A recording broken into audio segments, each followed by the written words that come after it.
Slingshot us in.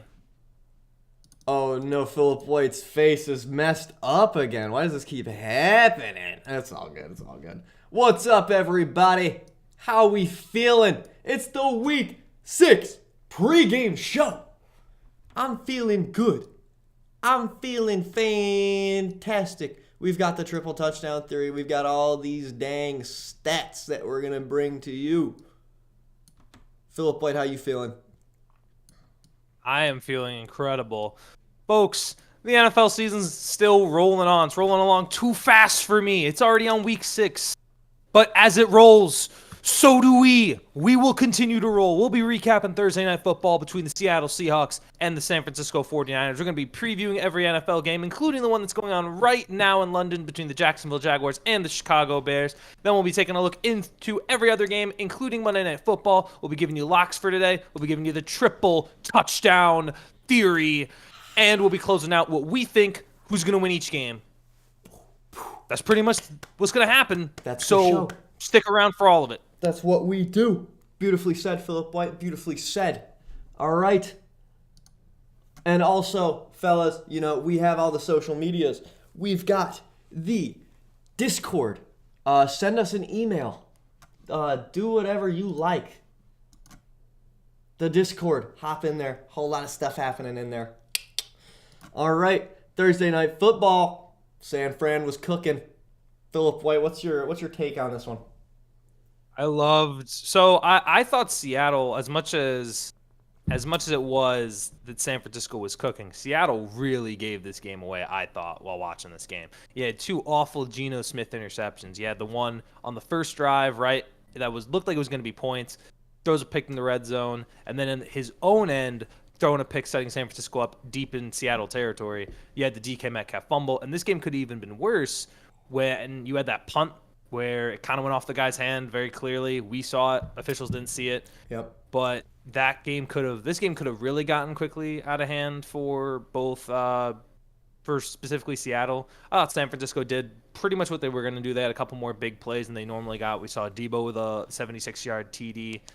But I think that really the turnovers and the miscues really cost Seattle, dropped them to 3-3 after this game. And I don't know. That's all I got to say on it. The only thing I noted for the long term in this game, Jordan Mason, I think came out with a sprained ankle, and I believe CMC is expected not to return. I know there were optimisms of week 7, but I think we're expecting more of a November return if I had to guess from CMC. Yeah, I remember there were some murmurs of a week 7 return for CMC, but that sort of came and went. I don't think he's coming back in week 7. And yeah, man, like after the hot start for the Seahawks, 3-0, it was just miscues. I feel like this could have been a competitive game, but I mean, it was, but then at the end Geno beat himself and then the scoreboard didn't reflect a competitive game. So yeah, tough sledding for the Seahawks, but they push on. So basically San Fran improves to 3-3, Seattle falls to 3-3, correct? Pretty much, yeah. There's the one thing they don't have is the record from what happened in that Thursday Night Football game. But yeah, both these teams now sit at 500, 3 wins, 3 losses. I think for San Francisco, though, and we talked about it, they needed to win this game because you saw that slate of games that they had. Kansas City, Dallas is in there. Buffalo eventually shows up. Like, you've got a slate of a long stretch that is just. And again, if you had lost this game, this would have been 0-3 within the division too. So you would have lost 3 divisional games to start the year and be 2-4. Like that towards the end, once you hit 4 losses, you aren't necessarily anticipating 13-4. You're looking like 11-6, maybe 10-7. As you go down the stretch, you don't have the leeway that you do in those divisional games. Those are the matchups that you have to win. Yeah, it's definitely bad for business. Not optimal. They proved themselves. I think they played fairly solidly. 49ers are still going to win games. It's not like they were expected to lose a bunch of games. But you still got to play Kansas City, Dallas, Tampa, Seattle again, Green Bay, Buffalo. It's a not an easy slate as you continue to move forward. But we'll see how the Bucs, the Cowboys, and the Chiefs look like as the weeks go along. But it will not be easy for the 49ers moving forward. Indeed. But I mean, Jordan Mason looked good. Jordan, like despite the sprained ankle, man, he looked good, man. I know, like you hear the stuff that some analysts were saying, like CMC is extending his mid-sized runs into large runs, but I don't know. I feel like with the amount of talent you have, no excuses for San Fran. I guess other than the fact they're missing the best running back in the league, but I Yeah, but they were digress. winning before without him, you know? Yeah, Like I think right. that they were having winning seasons without him. I just think it depends on sometimes the ball has certain bounces, right? I mean, when you think about their losses, you had a lot of people I talked about, I looked at through San Francisco, fan bases and other people say they apparently don't play in Minnesota very well, which, I mean, fine, say whatever. But the Rams game really felt like you should have won. The Arizona, same thing. Like these double-digit blown leads are getting concerning. And even in that game against Mm-hmm. Seattle, you almost felt like, dang, Seattle's really had a shot towards the end if they didn't end up into this kind of with a bunch of miscues on offense, with turnovers. They could have definitely snuck away with that game, just ultimately wasn't able to close it out. Indeed. All right.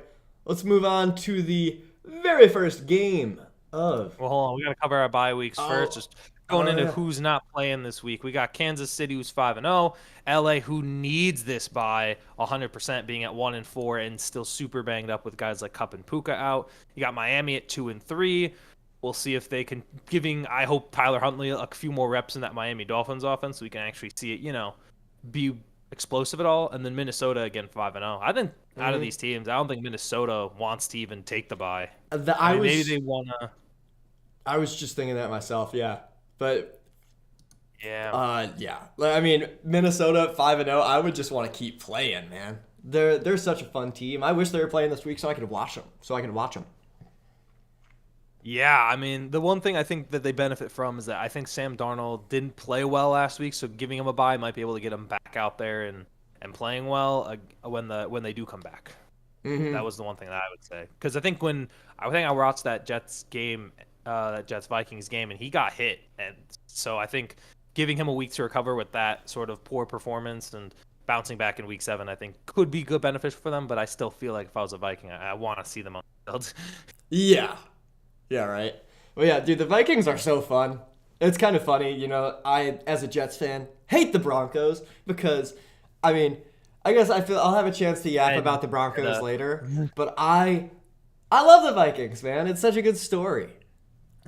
Great story. especially considering where people thought they were going to be with like Jordan Addison getting hurt early, Mm-hmm. their young rookie quarterback they drafted being out for the year, and all of a sudden they're one of the top teams playing in the league right now, on Mm. both on offense and defense, which is very impressive. Yeah, right. Everybody's like, "Oh no, their rookie quarterback is hurt. They're going to be bottom 5 in the league." In hindsight, that was such a silly assumption. I mean, Hmm. nobody saw Sam Darnold being this good, but it's like, they'll like clearly they did more than just survive that. Um, Right, they'll get points. mm, Alrighty, first game of today's slate, we got Jacksonville versus Caleb Williams and Chicago. Jacksonville coming off of their very first win. Chicago, you got Caleb Williams, who's looked better every week. Philip White, what you think about this one? Whereas I'm watching. I'm getting clips from the game right now. Game's going on. Bears are down inside the 5 after a Caleb Williams run. Oh man, I what's the mean, I'll score? admit it's a 7-3. Chicago's are going to go up 2 scores right before Mmm. halftime. I remember picking Jacksonville. I'm just going to stay by that pick. There's still a lot of football to be played, so it's Oh all yeah, I took relaxed. Chicago. Yeah, there's a lot of football. Just relax, guys. Not a big deal. In this game so far, from what I've seen, Caleb's looked pretty good. He had an awful throw downfield that was completely underthrown to DJ Moore, but he's looked pretty good outside of that with a couple nice runs and some nice completions.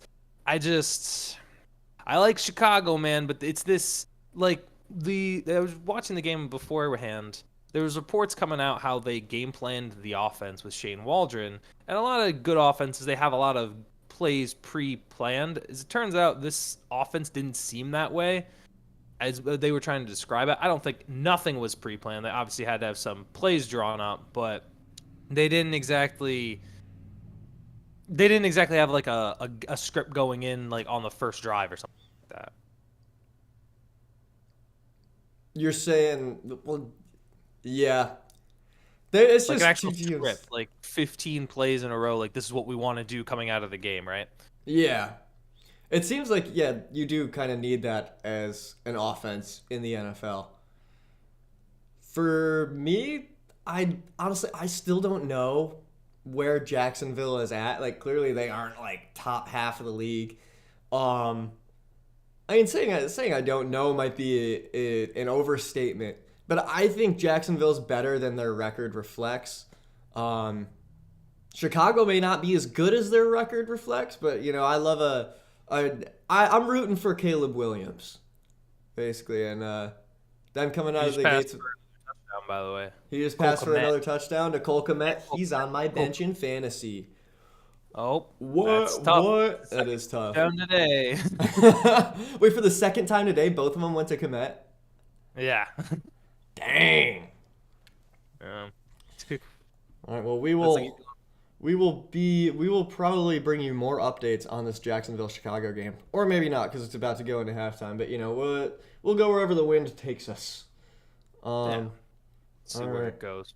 On to But, the next one. Oh wait, what are you gonna say? Well, and one quick thing. Yeah. I'd kind of disagree on the Jacksonville's better than their record. But I think they are exactly what their record shows. I picked them because just they're in London, and I like the conceptually Jacksonville usually plays well in London. Like that was just my brain thinking like, oh yeah, most teams don't have to deal with the jet lag that as often as Jacksonville does. So I figured it would make sense for them to win this game.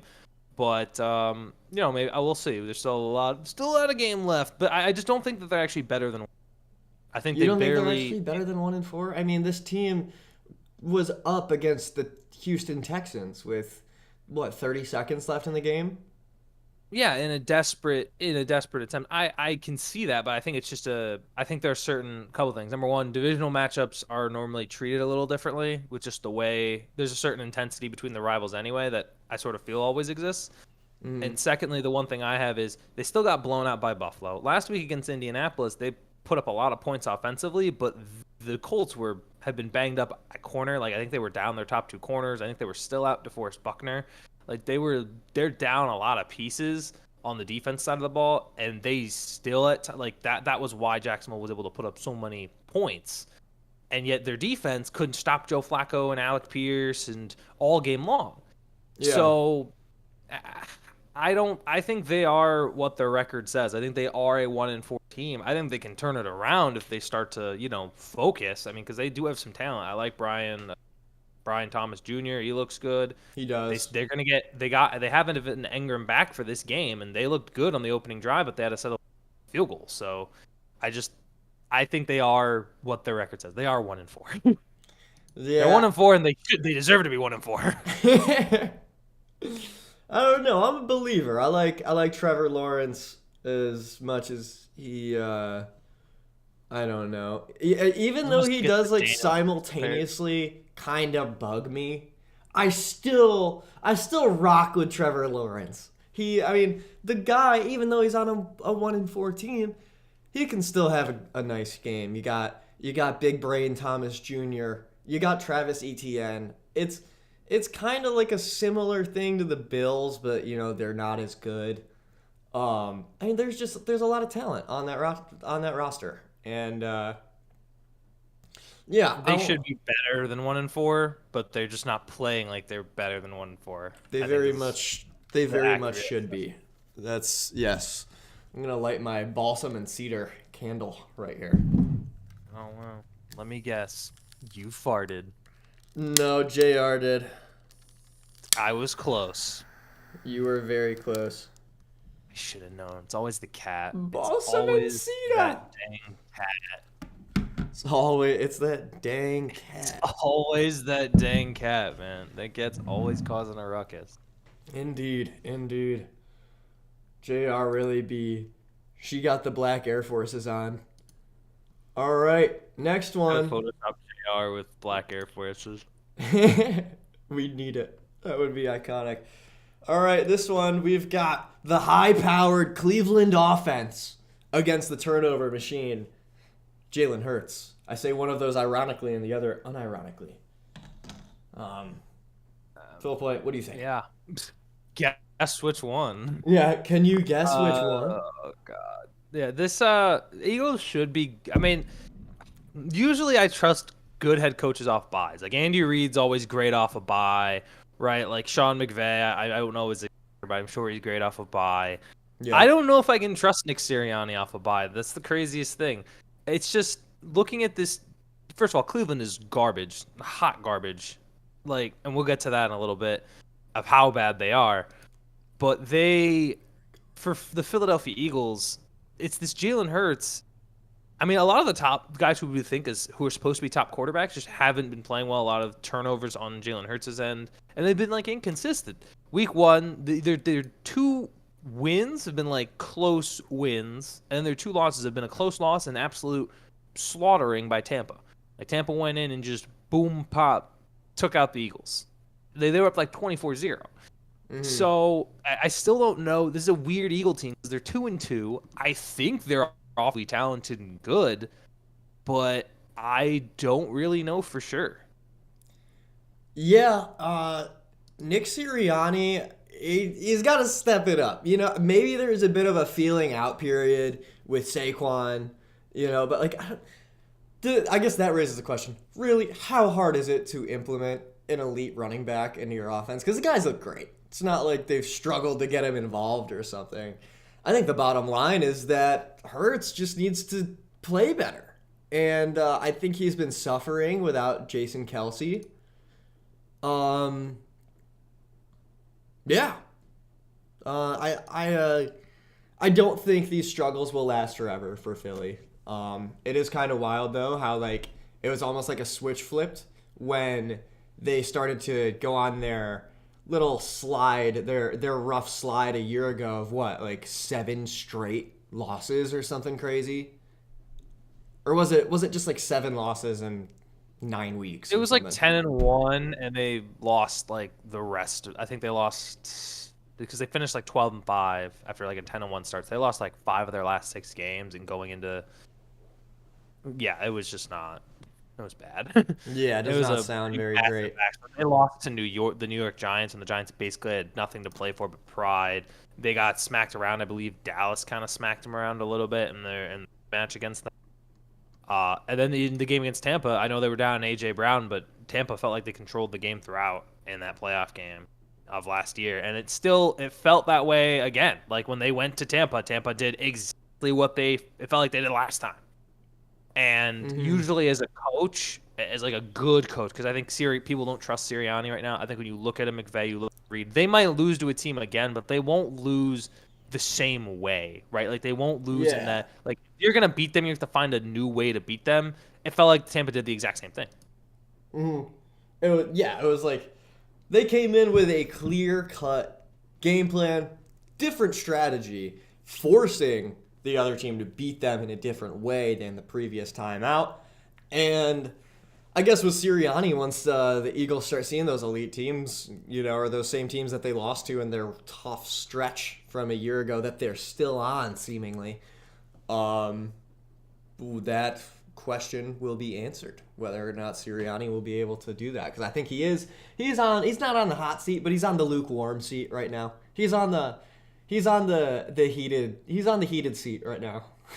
Yeah, he's like sitting on a heated blanket. You know what I mean? He's not really all that comfortable. You know, Yeah. it's like a blanket that's like a little like coarse and rough, like one of those old blankets like you find at like a grandparents' house. It's like uncomfortable and it's warm. Yeah. You know what I mean? Yeah, it's like one of those handmade ones. It was probably knitted in like 1980, and it's warm but it's itchy.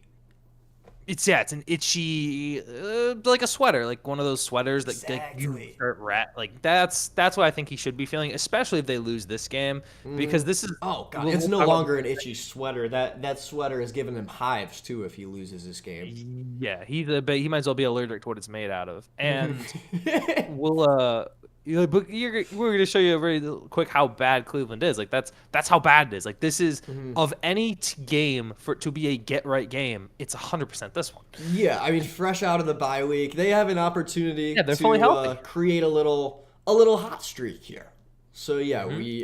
and you have Cleveland, who, as you can see, they're so bad that we needed to make their punter the image. And then we're going to highlight just how bad their offense is. This Deshaun Watson-led offense.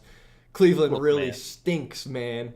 Look, man, don't disrespect Dustin Hopkins. He's the kicker of the Cleveland Browns. We didn't put the punter. Oh, he's the punter kicker. Depending how bad they do it this week, next week they'll get their punter. Big Dustin Hopkins guys on this side. But yeah, Love the man. 1-4 record, 5 touchdowns, tied for 4th least in the NFL. Sorry, 868 passing yards, 5th least in the NFL, 15.8 points per game, 3rd least in the NFL, doing only better than the Dolphins and the Patriots. And to top it all off, you got that massive Deshaun Watson contract that makes them the most expensive offense in the entire league with nothing to show for it. Pretty wild stuff. And before last week, they were the only offense that hadn't eclipsed 20 points, which is wild. That's incredible. On the bright side for Cleveland, Nick Chubb could come back week 7. He might save them. He might save them. I think Nick Chubb's over the hill, man. I don't think it's going to be enough. I don't know about that. I think you know what? I think he'll be great. And it's not because he's just on my fantasy team and I've been waiting to implement my 3 running back strategy. Okay. Really? Oh, your 3 running back strategy. Interesting. Interesting. Well, my a million wide receiver strategy is going to wipe everybody out. League winner right here. Look, dude, I'm Mr. Drop 140 points and still lose. You just wait until I stop getting this bad luck. I'm kind of like the Arizona Cardinals of our fantasy league, if you think about it. I don't know about that. I don't know about all that. I am, because I keep playing great teams, playing out of my mind. Well, it's so like it seems like it's out of my mind, but my team is playing to its potential, which is a lot of points. But we've just had teams that are playing great, formidable opponents, and I'm excited to see them in the later weeks because we'll see how that goes. Still no neighbors, but yeah, but Terry McLaurin's gonna have a day. All right. Next anyway, up, one real quick thing to recap about this game. I want to see how long it takes for Cleveland to finally realize that they might be better with Jameis Winston, because when you make that kind of committed decision to such a long-term contract, it's like, we gonna play Jameis yet or not? Like, he might be better. It shocks me that I know it's definitely come across as like a possibility, but when is it like when you finally admit, all right, you gotta play Jameis, man. We have to play Jameis. This is so bad. I love Jameis, man. He's the best. I love Jameis. How do you make that, like eating the W? He goes.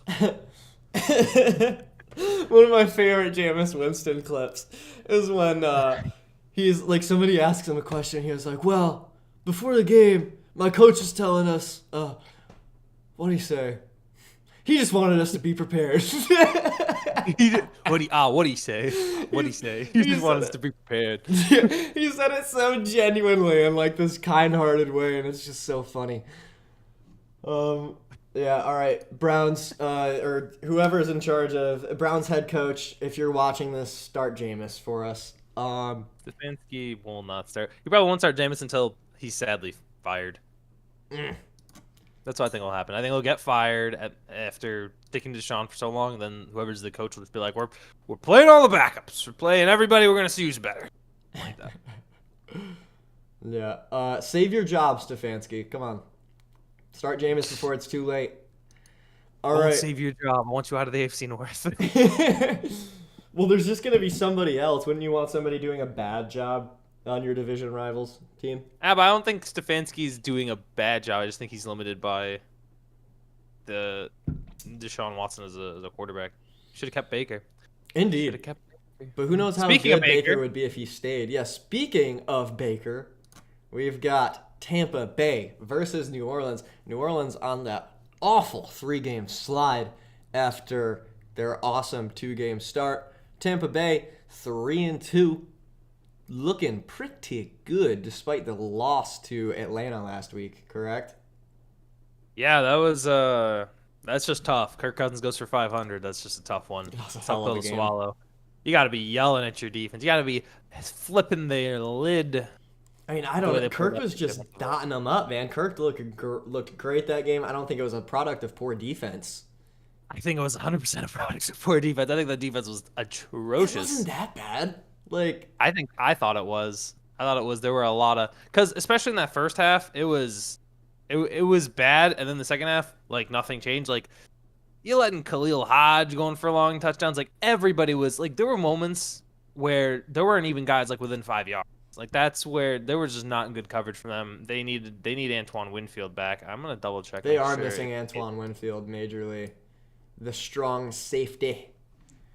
Yeah, one of the best safeties in the league. He's still questionable, and he hasn't played since week 1. So he's definitely. This has been a big loss so far for Tampa. But, I mean, Baker Mayfield's steadied the ship. He's been steadied the metaphorical ship and the The literal ship. 'Cause metaphorical ship. the metaphorical, the metaphorical, the lyrical, the spherical, the ship. The Bucks. They're The pirates. They have a metaphorical ship. interdimensional ship that Baker Mayfield is piloting, that he is the Right. captain of. And they've been. I mean, they go to New Orleans. I'm interested to see what Rattler looks like because he's going to be starting for the injured Derek Carr. Maybe their offense goes back to being what it was. Maybe they get some Rattler deep bombs to Rashid Shaheed, not Shaheed, but he is fast. The question, Speed. right, but he's just like Lightning McQueen. But yeah, this is two teams I want to see succeed, man. Love seeing Baker do well. Honestly, Derek Carr annoyed me for a while. I did not like Derek Carr for a while just because of that like stretch of years that ran from like probably like 2017 to 2021 where every year people would be like, watch out for a Derek Carr MVP season. And then he would just be straight up mid. And I'd be like, Jesus, this guy forgets how to throw the football every time he gets inside the 20. Yep. But you know that Yep. that those first 2 weeks for Saints fans had to be a blast, and now I feel like Back down to earth. I feel like Saints fans feel as if they were sold a false bill of goods. I want to whoever wins this game, I'm happy for them, man, and because I think they both need a win. Put it that way. I think New Orleans needs this win more. I think a lot more than necessarily Tampa does. I think they both would like to win this game.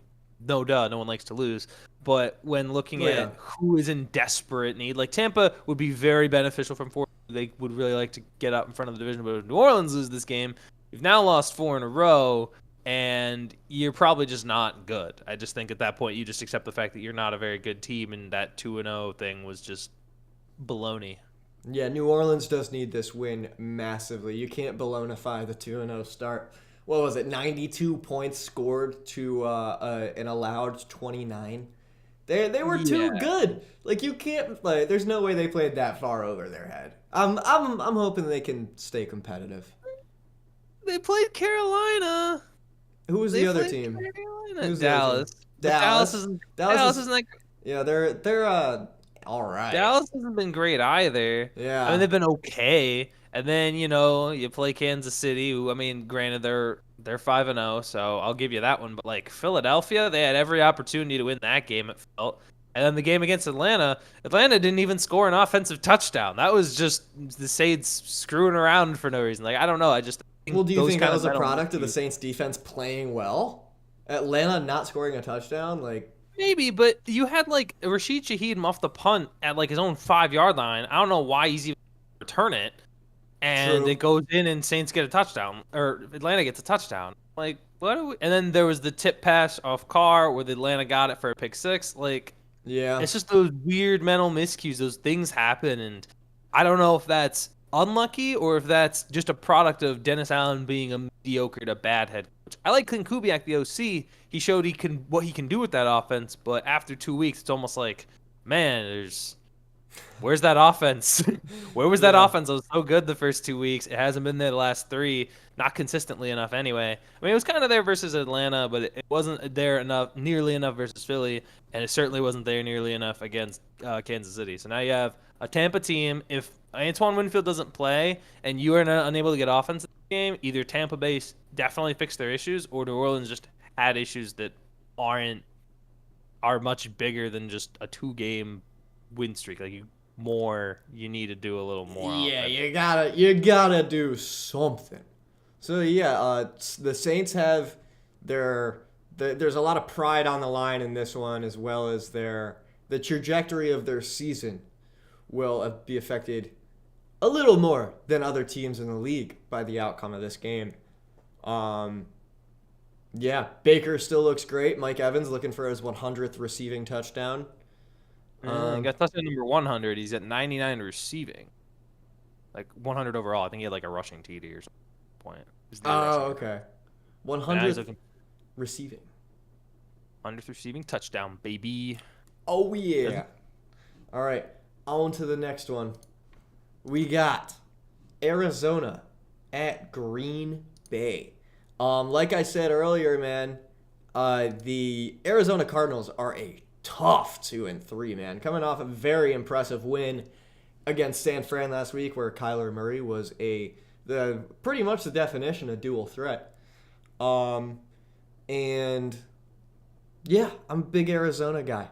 Green Bay looking good. Xavier McKinney has had an interception in each game this year. Now, Phillip White, I heard a stat that was like the Panthers through last week already have more interceptions this year than they did in 17 games a year ago. Is that true? You mean the Packers? You said Panthers. You mean Packers, The right? Packers, yeah. All right. Yes, that is true. They had like 7 picks all of last year, and I think they had 7 through like the first 3 weeks. And the X-Man, Xavier McKinney, has been a phenomenal safety for them. A lot of people saying it's an overpay. Yeah, clearly so far it hasn't been. He's already got 5 interceptions a year. Yeah. And that's been a huge piece to what Green Bay has needed, giving their defense more time to rest, but more importantly, getting more possessions to a still not fully there Jordan Love. I think he's been incredible, but I think there are still moments like when we saw against the Rams last week, that pick 6 out of the end zone was awful. But yeah, that was a pretty bad one. He bounces back, throws a beautiful bomb to Tyler Kraft, not Tucker. Tyler Kraft. No, it's Tucker Kraft. Is it Tucker or Tyler? I'm sure it's Tyler. It's Tucker. I remember this because he traumatized me last week in fantasy. Oh, it is Tucker Kraft. Why did I say Tyler? It is Tucker Kraft. I don't know why I was thinking Tyler. But yeah, wow, Tucker Kraft has been incredible for them in the last 2 weeks. I think he's coming on as like another option for him outside of Jaden Reed. Because the thing coming into the year, I think we mentioned it last week, Green Bay has a lot of talent on receiver, but nobody really stepped up as like a true number 1 guy. It feels like that guy is Jaden Reed, Tucker. Oh, it's Tucker. Dang it. Now I think it's wrong. Tucker Kraft has been really good. Has been a good weapon. I mean, I got to give credit. They're finding weapons for Jordan Love. He's continuing to find the guys he likes the most and utilizing their Matt LaFleur's doing a good job utilizing their skill sets. As for Arizona, what they did against San Francisco was very impressive, especially in the second half. When you look at the turning point of that game, San Francisco struggled to put up points in the second half. Granted, their kicker was hurt, and it was a hot day. But you got to give credit to Arizona for playing out, getting more physical down the stretch. Marvin Harrison made a huge grab on 4-5 to keep a drive alive. Yep. I gotta give credit where credit is due. Arizona is probably a little better than what their record is showing. Yep. I'd be interested to see how they match up going in against another, I think, an even more significant heavy offense. Another significantly what heavy? You cut out. I think it's more like a pass-heavy offense. That being said, Josh Jacobs has been good. We'll see how much they utilize him in this one. Yeah. But I think this is clearly much more of a passing team. Josh Jacobs, a week ago, if I remember correctly, he got something like 73 yards, a touchdown on not too many carries. He looked good last week. And another thing worth noting, time will tell if this is if this has a big impact, but it's a rainy day in Green Bay. And in Arizona, it doesn't rain a lot. It's a desert. So we shall see. You're right, it doesn't rain a lot. Yeah.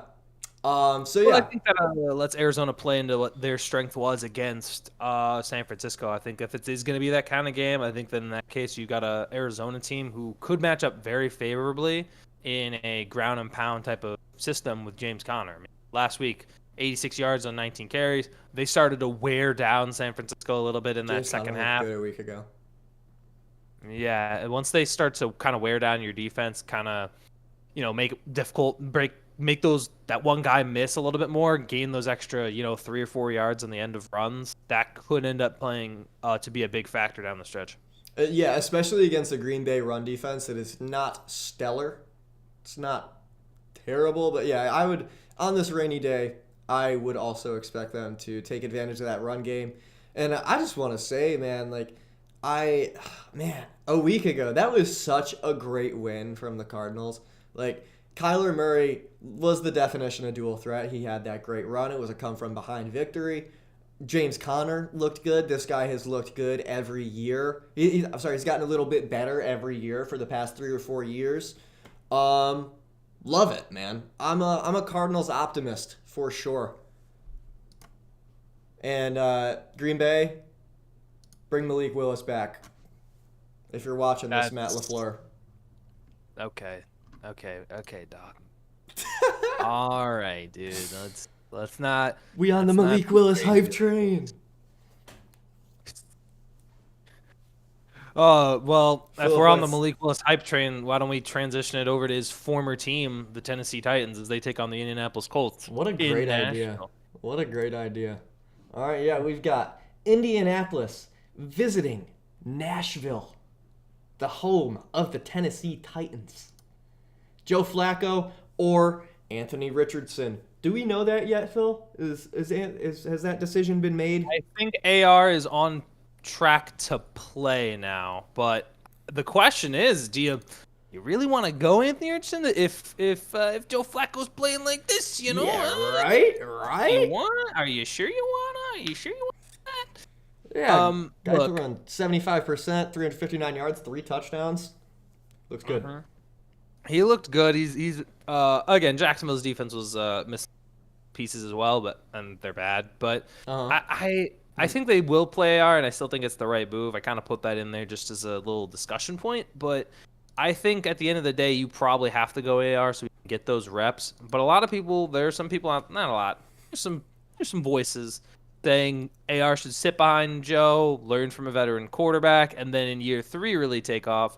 I don't think that's really super necessary. I just think you have to treat this more of like an AR rookie year because he only played 4 games last year. It's very difficult to just jump the shark and say, he should just sit and wait. I don't think that's necessary. I think he's got to get reps. He's got to learn how to protect his body when he, learn to slide. Don't be taking too many big hits. Because again, now this is the 3rd time in less than 10 games that he's played where he's come out of the game with injury. So you need a quarterback to be able to protect their body. You need him to be able to know how to stay healthy. And that's all I have on the Colts perspective is that if you're going to play AR, he's got to start to slot. He's got to start to get out of bounds. Because if this is the franchise quarterback you want, you can't have him playing only like 5 or 6. That's true. I remember complimenting him week 1, like, hey, he learned to slide. But he still is not consistent with that.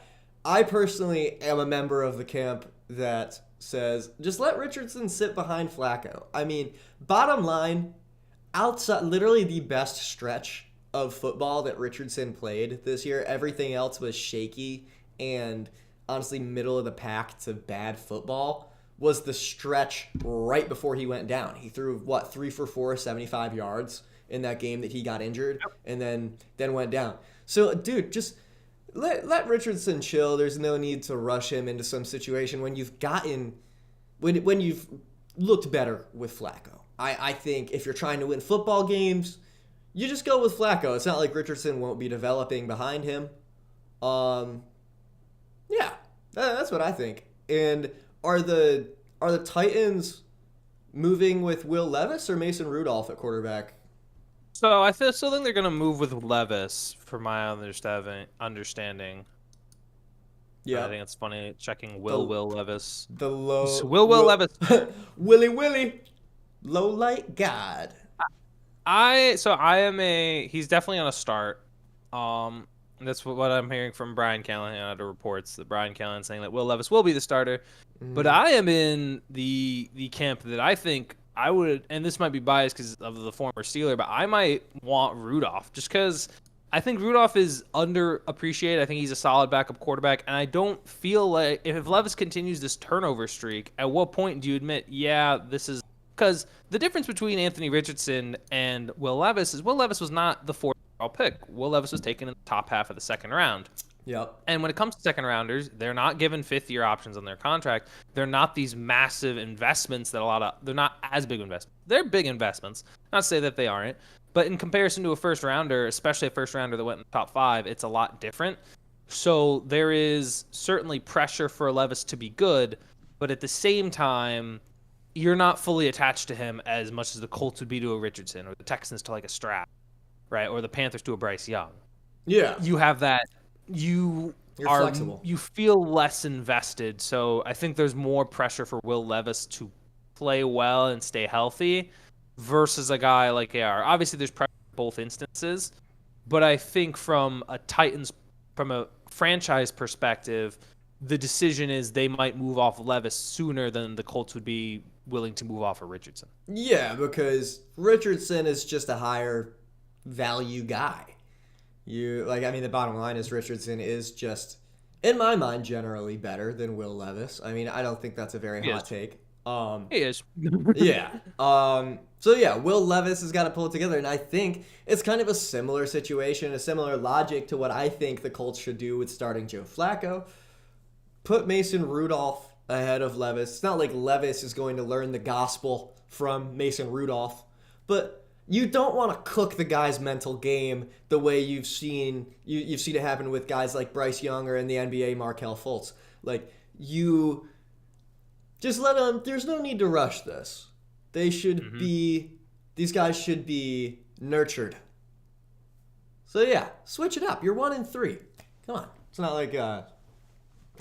And you can even bring Will Levis back a couple weeks from now. That's fair. That is fair. We'll see where these teams end up going. We'll see how well. It really depends on how well they are and Will Levis continue to play down the stretch. Yeah, I'm curious with the Colts. I'm curious to see how they do. These are two teams I thought were going to be better coming into the season. Last year and this year, I thought the Colts were going to be like in playoff contention. I guess it's too early to say they're not, but yeah, it'll be interesting to see what happens between those two teams. Yeah, we'll see where they each roll down. You got two quarterbacks that are still kind of developing. Meanwhile, we got another matchup where these two quarterbacks look fully developed. Fantastic. And look like MVP candidates. Jaden Daniels and Lamar Jackson squaring off in Baltimore. This is going to be the two-time MVP versus the probable leading frontrunner for Rookie of the Year. Give me your thoughts on this one, Taff. I mean, Lamar Jackson's having an actual MVP campaign. Jaden Daniels has been, oh my god! If you haven't seen it, doggy dog, oh my god! Oh yeah. Like, no Brian Robinson Jr. this week for the Commanders, which is unfortunate. That's going to be a big one. Yep. He has rushed for something like 375 yards and 5 rushing touchdowns. Those stats will be up later in the show. I mean, Lamar Jackson, like last year, I don't think he was deserving of an MVP. This year, he's looked great. I mean, you saw that Johnny Manziel-esque play last week in that overtime win. Like, ooh, this is gonna be such a fun one. This might be the game this week that I'm most looking forward to. Phil, what do you think about this? I am very excited for this game as well. You've got two Youngtown quarterbacks. I don't even know. Is Lamar still technically young? How old is Lamar? Young by. He plays like he's young. He's probably like 29. Whoa. That's my guess. I don't know. Okay, that's a little too old. Well, let me. He got drafted in what, 2016? 27. Yeah, he's 27. Oh, okay. We got a 27-year-old. So I mean, yeah, you have a sort of, I mean, young but still like a veteran guy who's been in the league a lot versus the up-and-coming phenom Jaden Daniels. I'm excited to see this game. I think this will be a really nice test for Washington to see. We've seen them whoop teams, but I want to see them against probably one of the elite teams in the National Football League against another elite quarterback on the road. This one should be overall. This one's going to be hopefully fireworks. I'm hoping for fireworks. I'm a little concerned that this could be one of those games where because Baltimore has some of these games sometimes where a young up-and-coming team goes into Baltimore and Baltimore kind of beats the brakes off them. Like it happened to Detroit last year. I think it was a little later in the year. But it kind of happened where Detroit came in. We thought it was going to be a high-scoring affair, and then Baltimore just beat the brakes off them. It could happen with Washington. I'm gonna lean on the fact that it's not because I really want to see what this game looks like.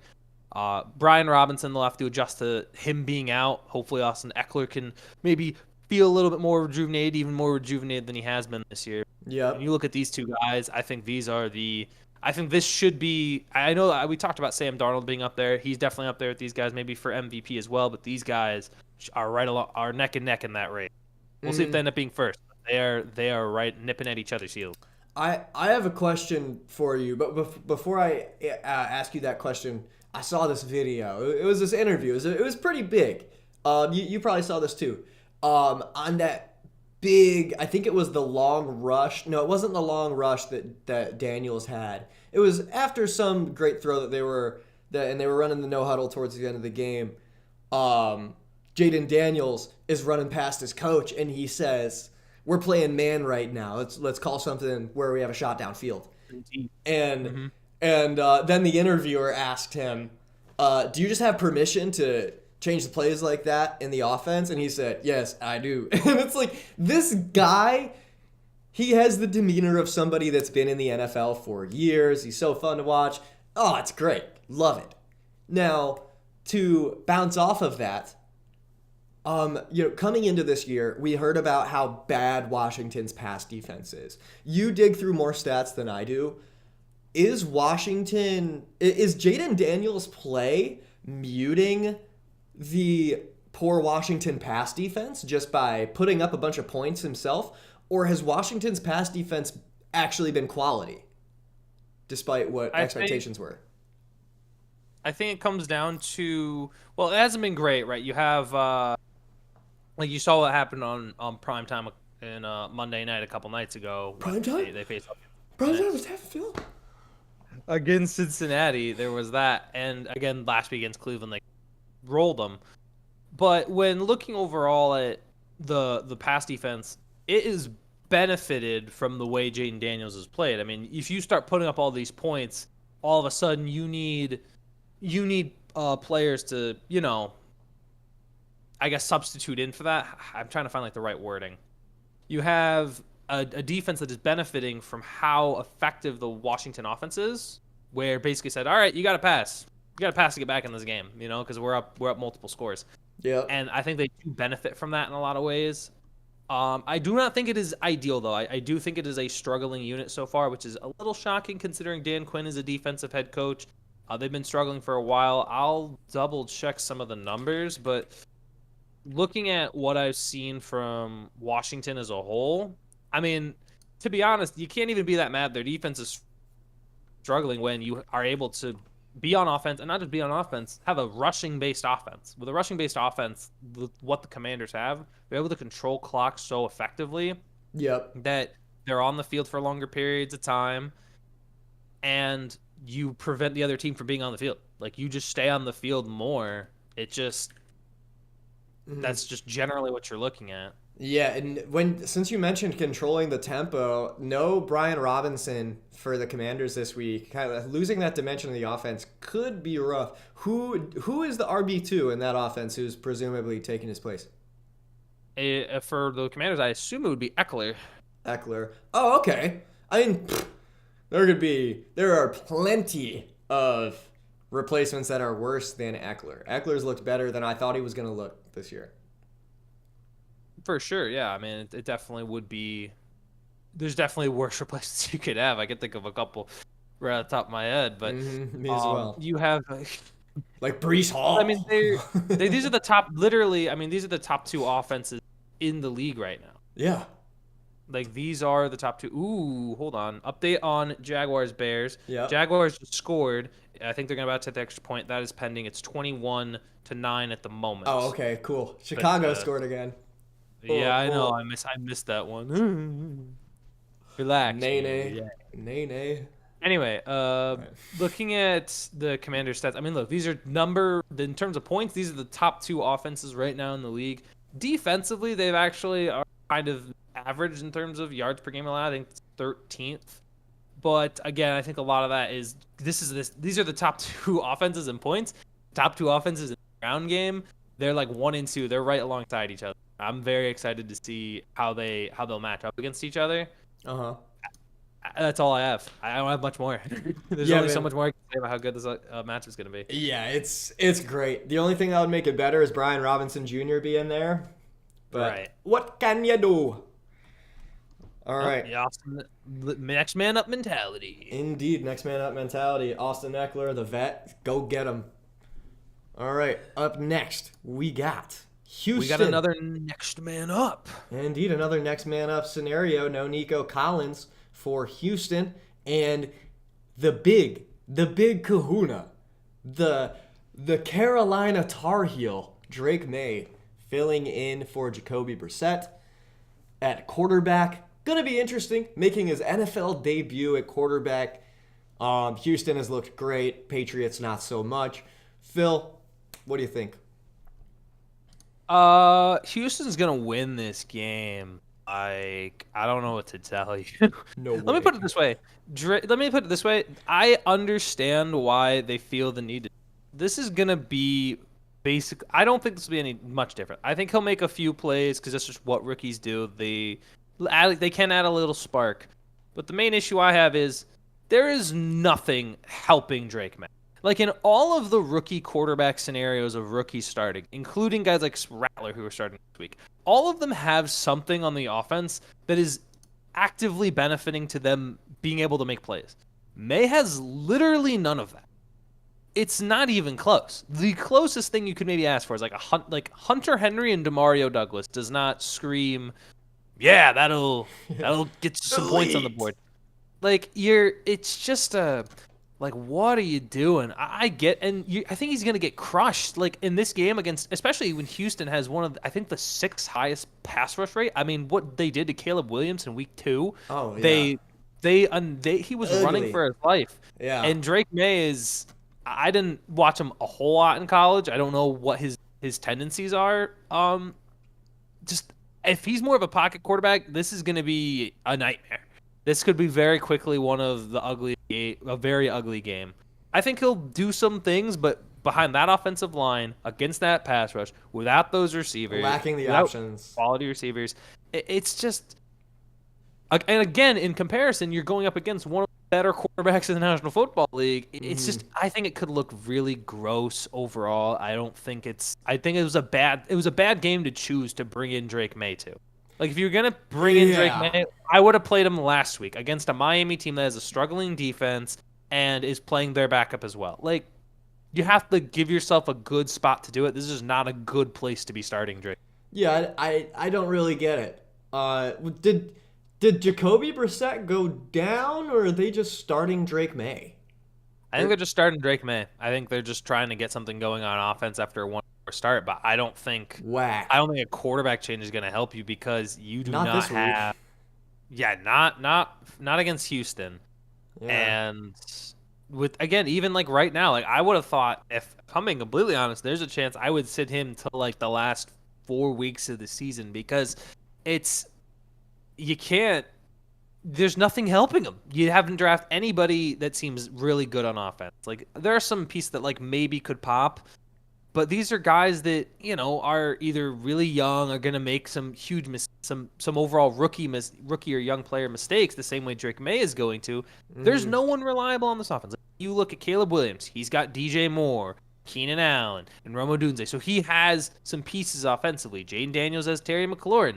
Even if JJ McCarthy were going to start, he'd have Justin Jefferson. If Michael Penix was to start right now, he'd have Drake London and Bijan Robinson.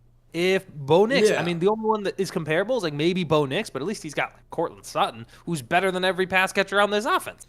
So Yeah, I don't get it. It's like, were the Patriots expecting to be good? Just start Jacoby Brissett, put that in your pipe and smoke it. Take your high pick, get an elite pass catcher or a skill position of any sort, and then run with Drake May a year from now.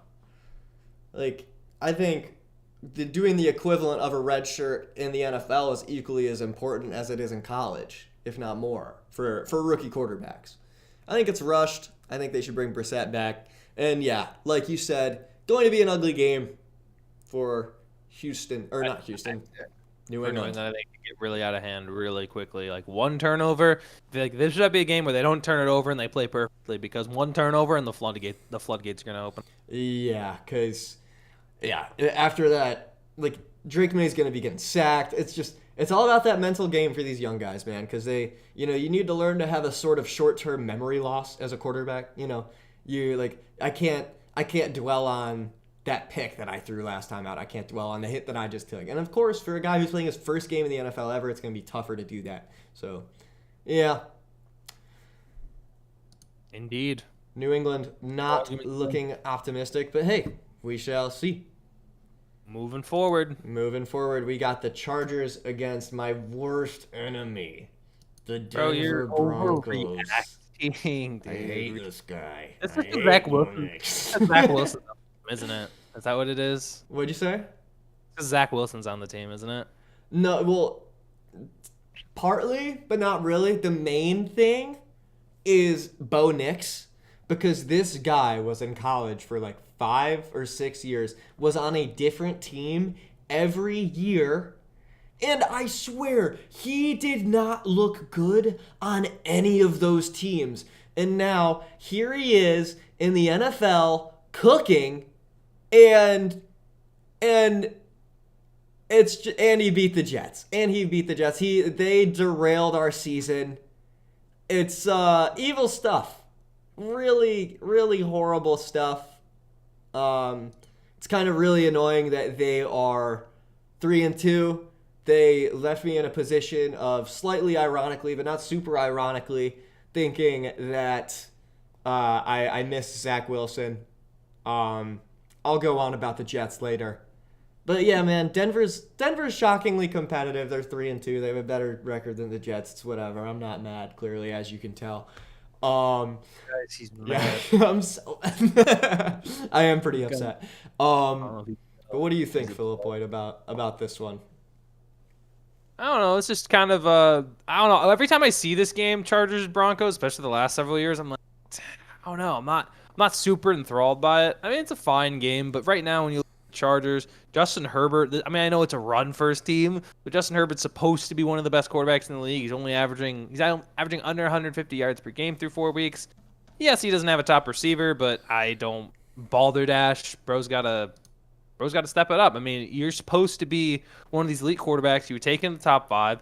You had one of the best rookie seasons by a quarterback statistically. What's going on? Like, where's the offensive production? And against a team in Denver that's actually been pretty good pass rushing the ball wise. Patrick Surtain had 2 picks last week. I even saw someone say a bold prediction that he's going to get 2 picks again. That would be kind of wild if that happened back-to-back weeks.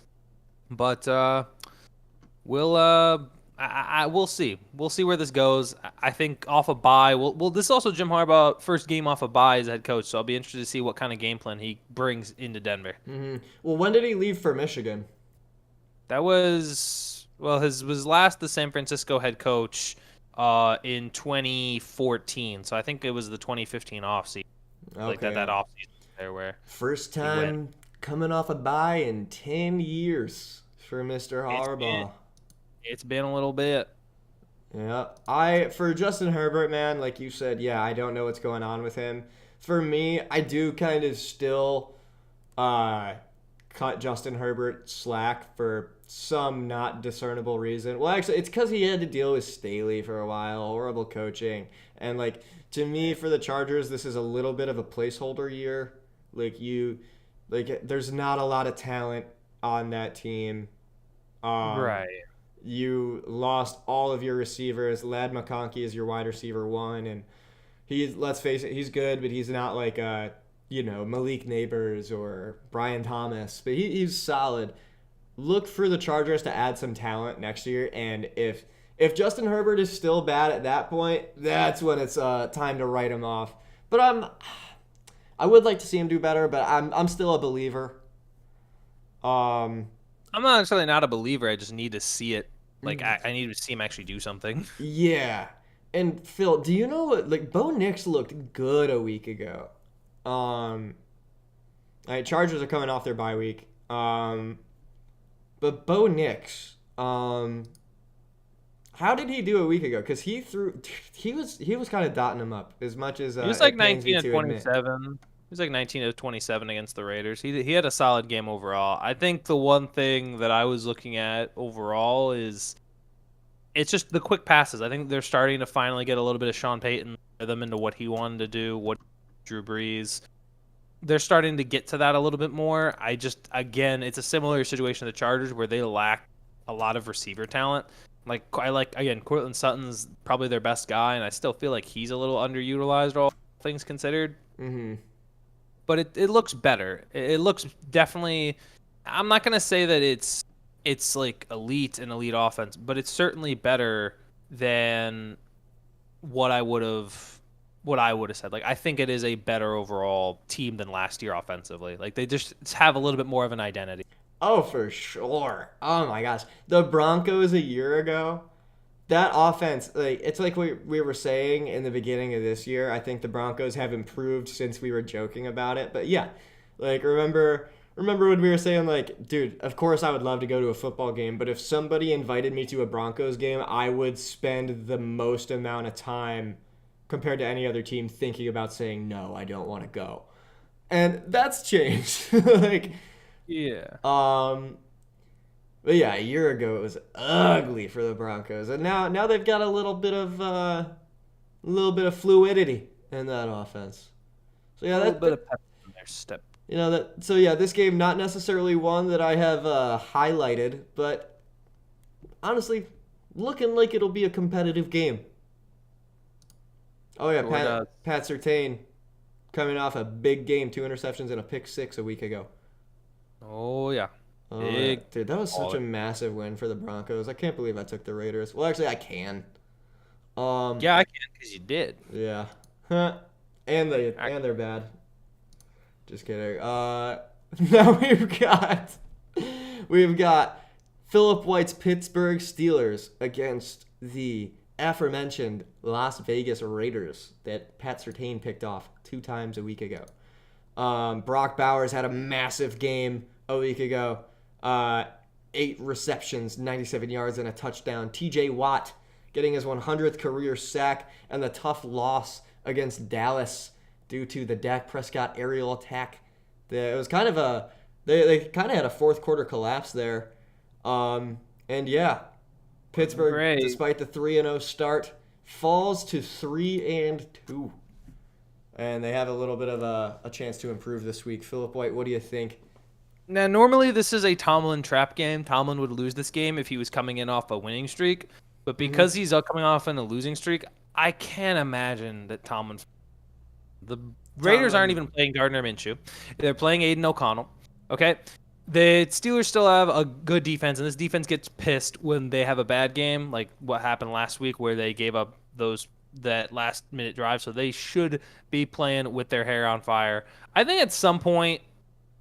from the Vegas side, this is kind of like you're still waiting to trade Devontae Adams. Jacoby Myers isn't playing in this game, so you're down wide receiver 1 and wide receiver 2. Yeah. There's only really one threat offensively, and it's Brock Bowers. They'll have to figure out how to stop him, but outside of that, I'm telling you right now, if Pittsburgh loses this game, I'm gonna have the worst week. I'm gonna have such an awful week. But again, it's a similar thing to Seattle. You start 3-0. Why bother starting 3-0 if you're just gonna do this right turnaround? Especially considering you should have probably played better when you played in Indy. You had every opportunity to beat Dallas, and in this game against the Raiders, this is supposed to be the get right game. This is supposed to be the game where you bounce back and you actually put your metaphorical crap together and let's go. Let's go. This is ridiculous. Metaphorical crap together. Metaphorical, literal, figurative, metaphorical, lyrical, spherical, individual crap. That sounds like something Mrs. Jones would say. Get your metaphorical crap together. Get your metaphorical crap together. This needs to be a win. If it's not, it's not good. Aiden O'Connell is just such a power quarterback. He does not move around nearly Gardner Minshew, meaning he is a sitting duck for the Steelers pass rushers. Indeed. This we'll see what this game brings, but I think this game doesn't have too many headlines outside of Pittsburgh better win. Yeah. If you don't have a top five offensive line, TJ Watt's going to be giving you headaches pretty much. And even then, he's TJ Watt. But back to, if the Steelers lose, you're going to have a miserable week. I at work the other day ran into a Steelers fan, and they said they think they should fire Tomlin. What do you think? Because what that guy was saying was, and I agree really. You have that one Super Bowl win. Technically, his resume of all of these seasons above 500 is impressive, but really it's long-term, middle of the pack work. So, what do you think about the Tomlin situation? How patient are you Firing right him, now? as Steelers fans, every fan bases in general are just impatient all the time. So my impatience comes from the fact that it's not the fact that you haven't fired him. It's the fact that every year there is seemingly no pressure on him. Like every year you hear about these coaches. Tomlin is for some reason never on the hot seat despite not winning a playoff game in 7 years. I wouldn't fire him, but at some point as the Steelers organization, there has to be a threatening of firing. Like at some point there has to be this idea where if you don't do this, we're going to be moving off and going in a different direction if you do not step up and continue get back to these playoffs. Like you need to be winning a playoff game because at this point what are we still doing this whole time? The winning seasons just aren't enough. It's just not. Yeah. You can always be 9-8 or 10-7, get a 7 seed, lose the 2 seed. You can do that forever. Theoretically, for Tomlin, you can do it forever. You do it for the rest of my life. But it's not going to get you to a Super Bowl. It's not going to get you consistent playoff wins. It's not really do you even consider that necessarily a winning culture? Yes, we're winning, but what are we actually winning? What kind of the standards need to be raised at some point. You need to light a fire underneath and say, Tomlin, let's go.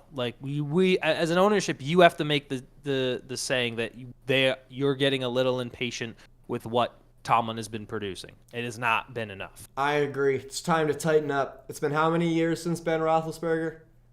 What? His last year was officially 2021, I believe. So it's been 3 years. So this is time to get rolling. It's time to get moving. What I would like to see, this could be a whole nother discussion, but I would like to see that I think a dynamic running back could be just what Pittsburgh needs.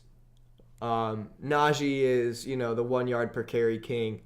And you have Jalen Warren, the receiving back, but, I think a dynamic running back would be great for them. That's what I would be looking at if I was Pittsburgh. But yeah. Yeah, spending a second round pick on a good running back in the draft, that definitely should be a priority. I think they have a couple issues. I think in my opinion, I think they should have pretty much their entire next draft and free agency just basically be all offense because it's painful to watch sometimes. Genuinely, every single you would think at some point Tom would understand that you got to get it together. Nope, it's still the same. It doesn't change. It hasn't changed. It's crazy. Indeed. All right, let's move on to the next one. We have Atlanta visiting the Carolina Panthers. Atlanta, Kirk Cousins coming off that amazing win a week ago. 506 yards, 72 completion percentage, 4 touchdowns, threw 1 pick, but man, still a fantastic overtime win for Kirk, breaking the primetime curse, which is honestly the primetime curse is long gone. Chuba Hubbard had a big last week. Had a big last week for the Panthers, and yeah. Philip White, what do you think? Just feels like a game Atlanta's probably gonna win. I just don't have much else to say about that. This game Atlanta had such a huge week last week. They played incredibly offensively. It feels like they're getting their rhythm back together. Kirk Cousins is dialed in. Drake London looks great. Kyle Pitts looks like he actually is a top pick in a draft, right? Mm-hmm. Yeah, Kyle Pitts Carolina finally. is just probably calling it in at some point. I just don't think there's not much you can do for this team. I mean, I don't think there's a whole lot that you could realistically put in and say, yeah, figure things out. I mean, I'm looking at their injury report right now. I can already see like 10 names here. Like you got like Ashawn Robinson questionable, Deontay Johnson questionable with an ankle injury. We already knew that Adam Thielen's going to be out. Clowney's doubtful with a shoulder. Like, who are you even throwing out there at this point? Yeah. Taylor Moton's out your tackle. Tommy Tremblay's starting 10 out with a concussion. Josie Jewell out with a hamstring. You have so little left that at what point do you can't really there's not much you can do right now Yeah, if you're looking at it from the Carolina perspective. I just don't think they're a good organization. Don't think they're a good team. And the expectation is Atlanta. This is again it feels like just Atlanta's got it. Yep, Atlanta seems to have figured it out, and Carolina's damned if they do, damned if they don't, man, with that lengthy injury report. Right, yeah. Rough stuff. All right, we'll push on to the next one. Yeah. Just not much there, and not much substance there in the Carolina game. This game, though, has This definite game substance, is I would say. a banger. Detroit, Dallas. Dallas fresh. Wait, oh yeah, Detroit fresh off the bye week. I was like, that didn't look right, and then I realized I read it wrong. Well, yeah, two competitive teams. Phil, what do you think about this one? Jared Goff played incredible. The last time we saw him, he was 100% completion percentage, nearly just short of 300 yards and a couple touchdowns. I think Dallas, listen, I'm frustrated that we lost last week to them, but I think what you saw in that game was how Jalen Tolbert kind of emerged as a wide receiver too with no Brandon Cooks, and they need all the help they can get offensively. They can't just be a CeeDee Lamb-Dak offense. They'll need other guys to step up. Jalen Tolbert playing well in that game. I think it was 8 catches for 87 yards. That was impressive to see. You need those guys, right? You need other guys for Dak to go to if CeeDee struggling. Because in that game against Pittsburgh, CeeDee basically was quiet the entire second half. He was not a major factor. Nope. Jalen Tolbert was able to step up and make plays. We also saw Rico Dowdle play a little better. They still need to be better in the ground game, I think, because there's a severe, again, this was a team that heavily relied in the past on guys like Ezekiel Elliott and Tony Pollard. And, I mean, look, this is Rico Dowdle's look good. He's been fine, but it's still one of the worst rushing attacks in the league. Like, you can look good, sure, but when you're still not, when you have one game where your rushing attacks look good, like, what am I to make of that, right? Like, it was that's 2 straight weeks, right? Where Rico Dowdle's look good. He had 82 yards a week ago, which that's good enough. I think but again, there's no production coming from anywhere else. Like, it's only that, so you're still barely cracking the century mark in games.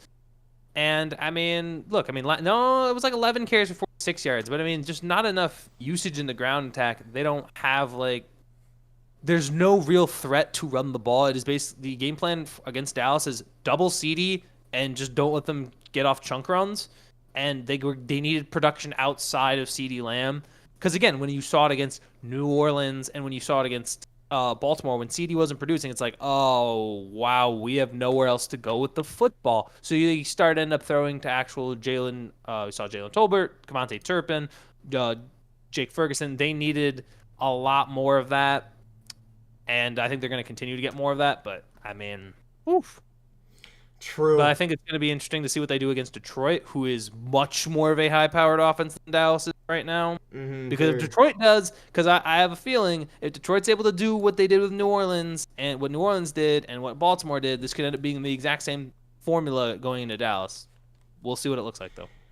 Yeah, what you just said sort of opened my mind up there a little bit. Yeah, because, I mean, Detroit's offense, it's so much more multifaceted.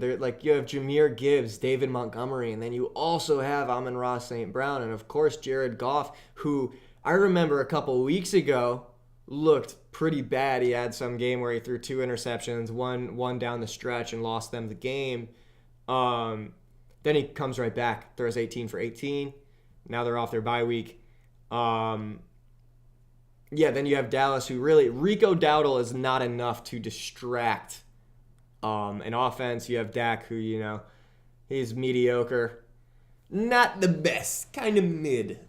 So yeah, it'll be Detroit's gonna double CD. We're gonna see how Dak handles it. Can Rico Dowdle get past that Detroit defense? We shall see. Yeah. They're going to need guys to step up outside of CD. They're going to need that throughout the year, especially in these games where teams know what you're going to do. Teams are like Detroit, like Baltimore. They'll be more prepared defensively to handle your top weapon. You need another weapon. Yeah, and I will say Jalen Tolbert's been a pleasant surprise for Dallas this year. He's been solid. They needed someone to step up. I think it was I don't remember what they spent on him. I want to say it was a 3rd-round pick, like last year, a couple of years ago. But they definitely need more of a presence. Just in general on offense, they need someone that is not just kind of a filler. They need someone to actually be able to make plays, and Jalen Tolbert did on Sunday night. Indeed. And yeah, I think Dallas will be looking back to him. Overall, this is maybe it's another one of my favorite matchups from the day. I was gonna say second favorite, but I don't know. It's up there for sure. Dallas and Detroit should be a freaking banger. 4:25 p.m. Eastern. And up next we've got Cincinnati. This team has it's been tough sledding for them, man. They, despite the fact that Joe Burrow has looked really good, they have had. Let's see this. I'm navigating my computer. They have had just so many tough losses. Week 1, L versus the Patriots. No real excuse for that one. Burrow played mediocre. Under 200 yards, 21 for 29. Jamar Chase was not able to find the end zone. Week 2, you have that tough loss at Kansas City, 25-26. Burrow again throws 23 for 36, but he was able to crack 250 yards and get 2 touchdowns. What's Iosivas' first name? Andre. I think it's Andrea. Yeah. Iosivas. Iosivas. Yeah. Yeah, just another tough loss there. And then you lose to the Commanders by less than a touchdown, 5 points. Burrow throws 29 for 38, 324 yards, 3 touchdowns. Jamar Chase, 6 receptions, 118 yards, 2 touchdowns. Jamar Chase has caught fire. Then you lose again in week 5 to the Ravens. The only win they've got is against the Panthers. Ravens in overtime lost. They had the field goal, man. And I remember we sort of debated about that, the fact they ran 3 times, took the 53-yarder. Burrow throws 30 for 39, almost 8 yards shy of 400 yards, 5 touchdowns, just 1 pick. Jamar Chase, again, 10 receptions, 193 yards, and 2 touchdowns, which leads them to a 1-4 record, which, I mean, it's crazy that we're writing off Cincinnati. I mean, I don't want to write him off because you have Joe Burrow, who is leading the league in touchdown passes and is second in QBR. It's an interesting conundrum, and now they are a 1-4 team post with playing the New York Giants coming off a win against Seattle. And yeah, it's an interesting situation. Phil, what do you think about this? In response to how I feel about Cincinnati being 1-4, sorry. I was expecting a woo! I was gonna say like, get rolled, kid. But the idea that but it came up a lot last week when you looked at them against Baltimore. The lack of athleticism on the Bengals. On the Bengals, what? On the Bengals defense, their lack of athleticism is appalling. Like, it is just not good. Now you go on the road in primetime against the New York Giants, who are coming off a huge win. The question to me I pose is, what is Cincinnati's even game plan going in? Like, your offense has been incredible. You just presumably keep doing that. But if you're unable, like, I can understand not being able to stop Jackson. Lamar Jackson's one of the best quarterbacks in the league. But Daniel Jones has played better, but it's still the New York Giants and Daniel Jones. Like, at some point, your defense has looked appalling and lacked significant production. You haven't really been forcing a significant amount of turnovers. Like, even in that moment where ball, and Even in that moment where what? You cut out. well, no. So Lamar fumbles the ball, right? He has the snap, Yep. and the snap goes behind him. Cincinnati's able to pick it up. They have the whole sequence of the field goal. First play when Cincinnati comes out, what does Derrick Henry do? Just bust off a 50-yard run.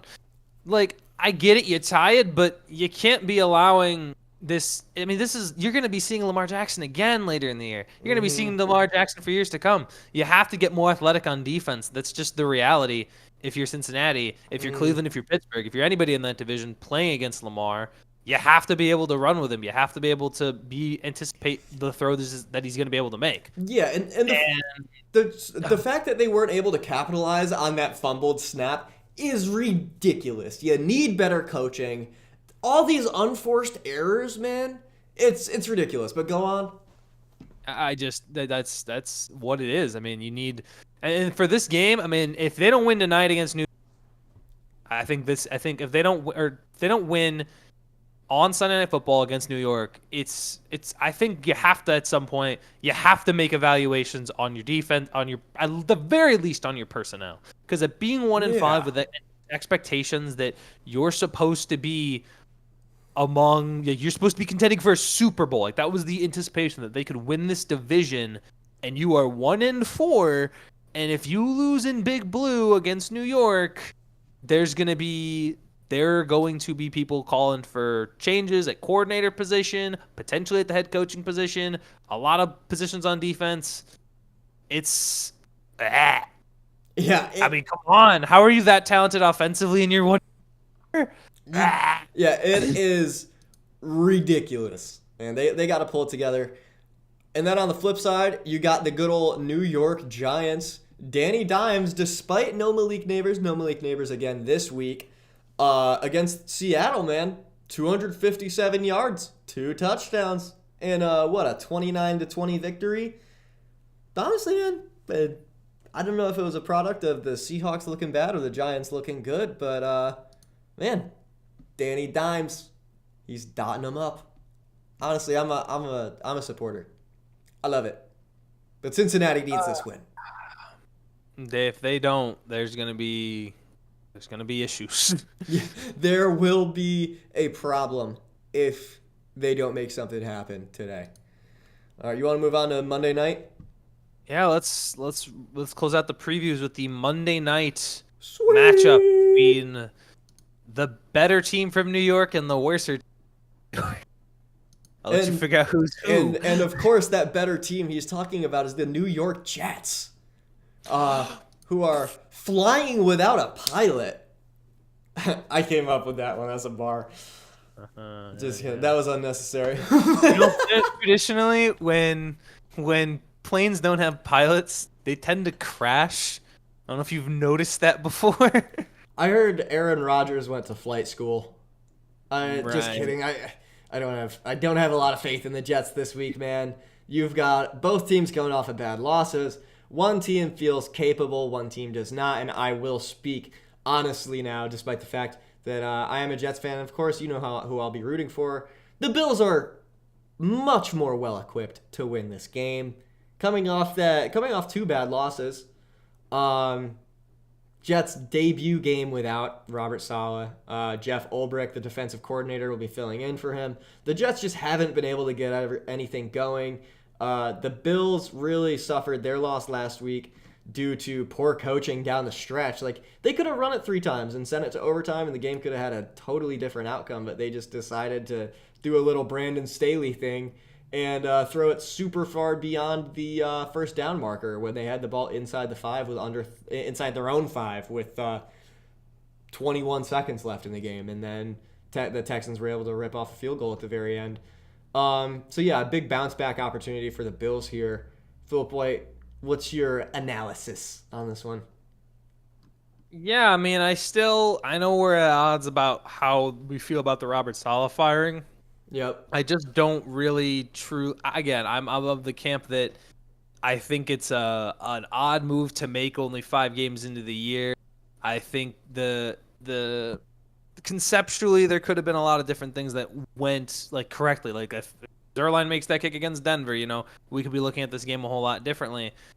But from what I see from Buffalo, a good teams off losses like that, like they've lost 2 in a row to good teams. They're going on the road to the division rival Jets. My guess is they come in prepared, but I could be totally wrong. Maybe they come in super ill-equipped for this game.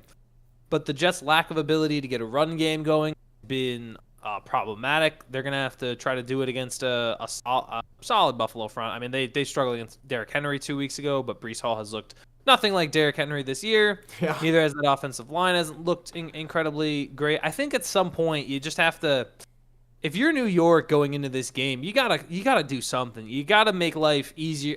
You have to make life easier for Aaron Rodgers. So to me, it's you gotta stop. I think a lot of the times he's sitting back there in the pocket. I think he's taking sometimes when he gets the ball out quick and like RPO, like boom, balls out on the slant, or boom, balls out for a screen. Just get the ball into the hands of Garrett Wilson and Breece Hall and let them do the work. I don't think Aaron Rodgers needs to be sitting back, especially against a Bills front that's going to want to get after him.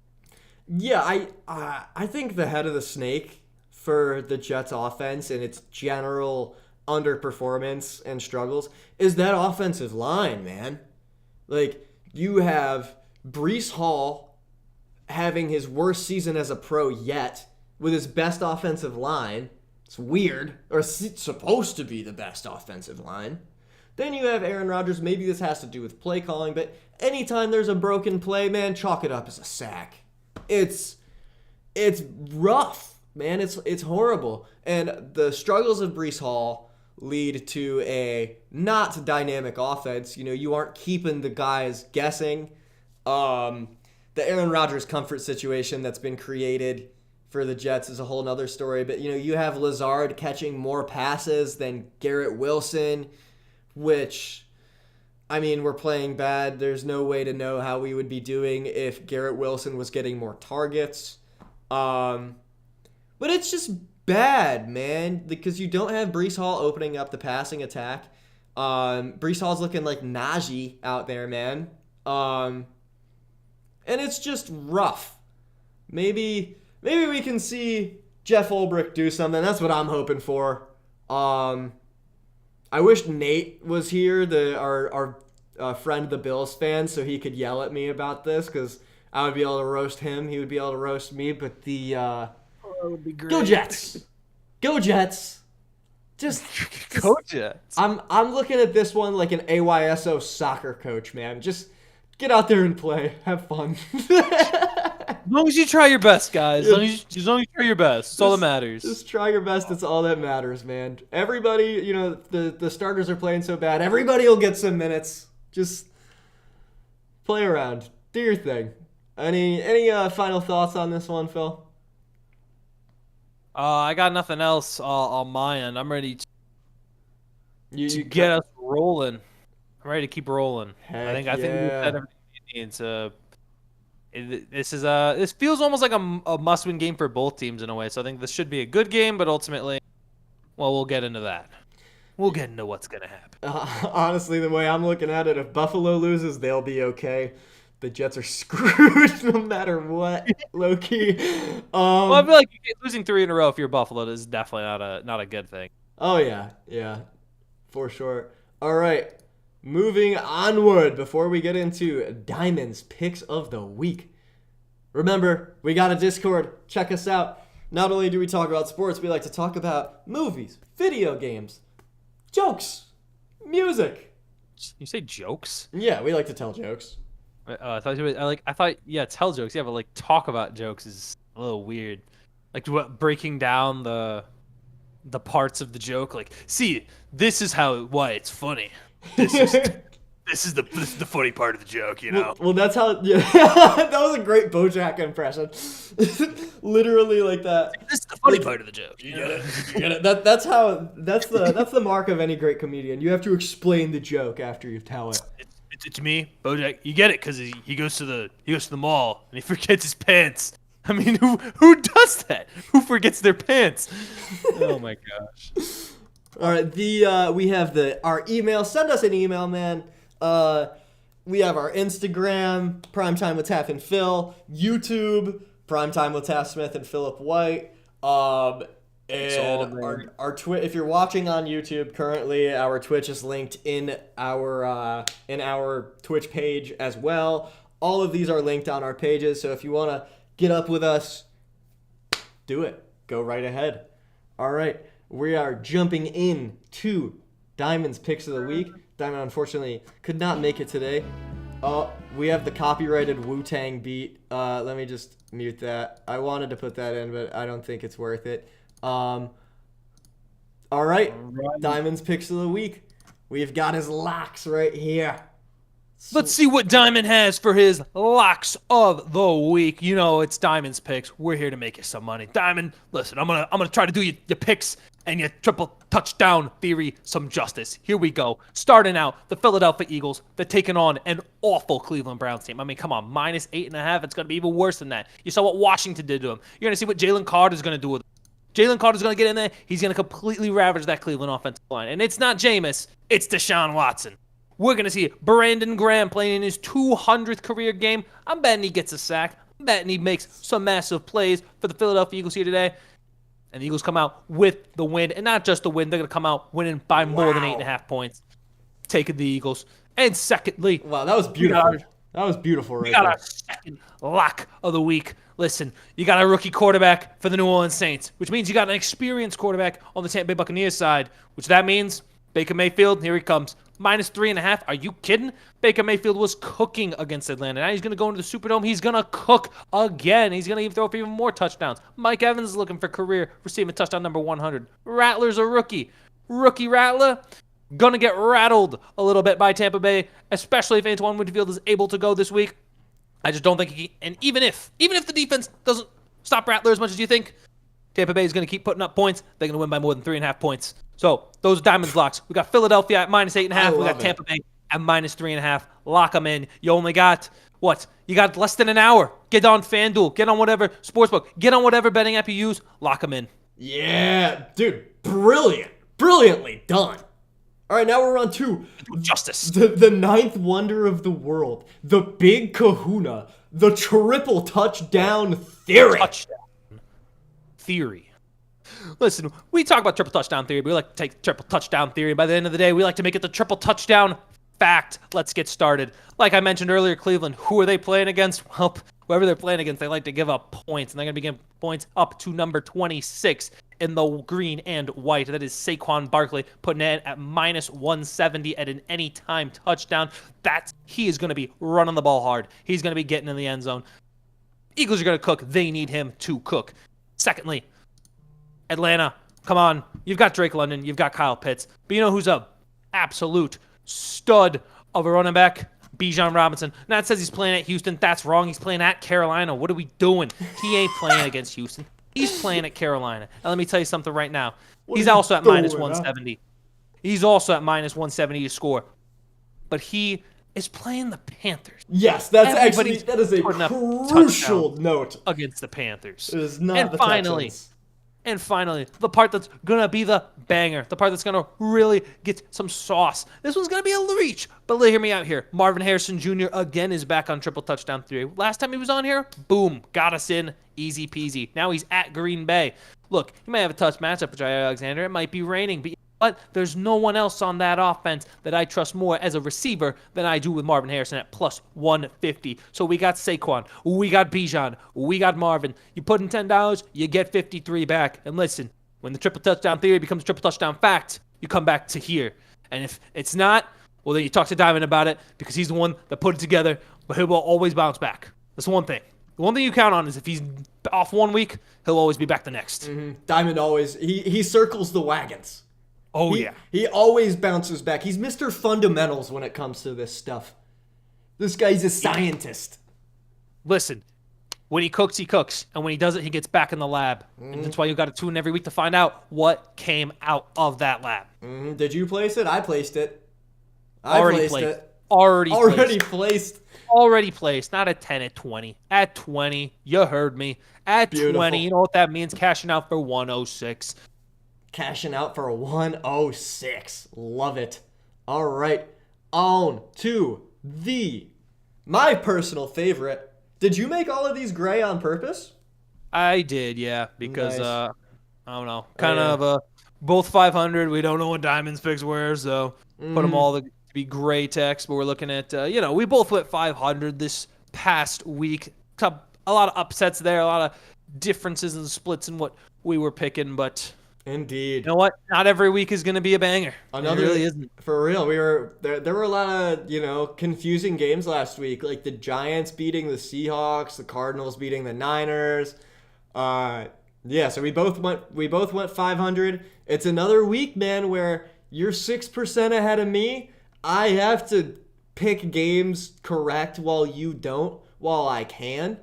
Well, you looked good while against these games London. matter. You got the London game right because Jacksonville sucks. Let's go. We're starting the week 1-for-1, baby. And okay. First game of the day, baby. Well, second game of the day. Well, no, first game of the day. First game of today, yeah. I picked Chicago. Philip White picked the Jags. So, off to a good start because as you can see right here, I'm 6% behind. And whoever's lower at the end of the season owes the other person drinks for a night. So, yeah, I'm not trying to run up a check at the bar.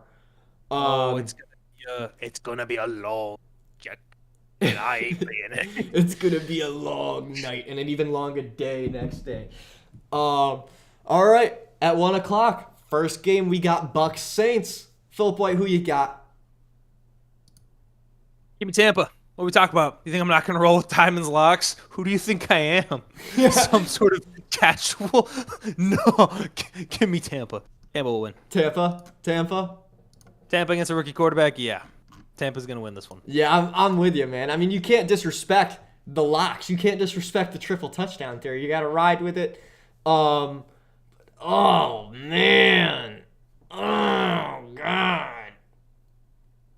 I mean, you have the Saints at home playing for pride, a divisional matchup. They've dropped 3 straight. Oh, pride, my. Diamond, I don't want to disrespect you here, Diamond. I don't mean anything by it, but give me Derek Carr.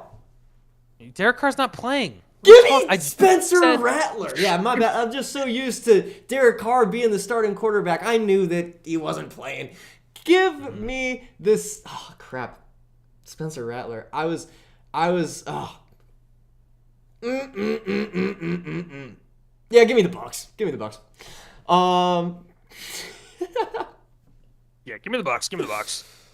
Let me get my. Hey, Phil. Do you have a pen? Do you have a pen in front of you?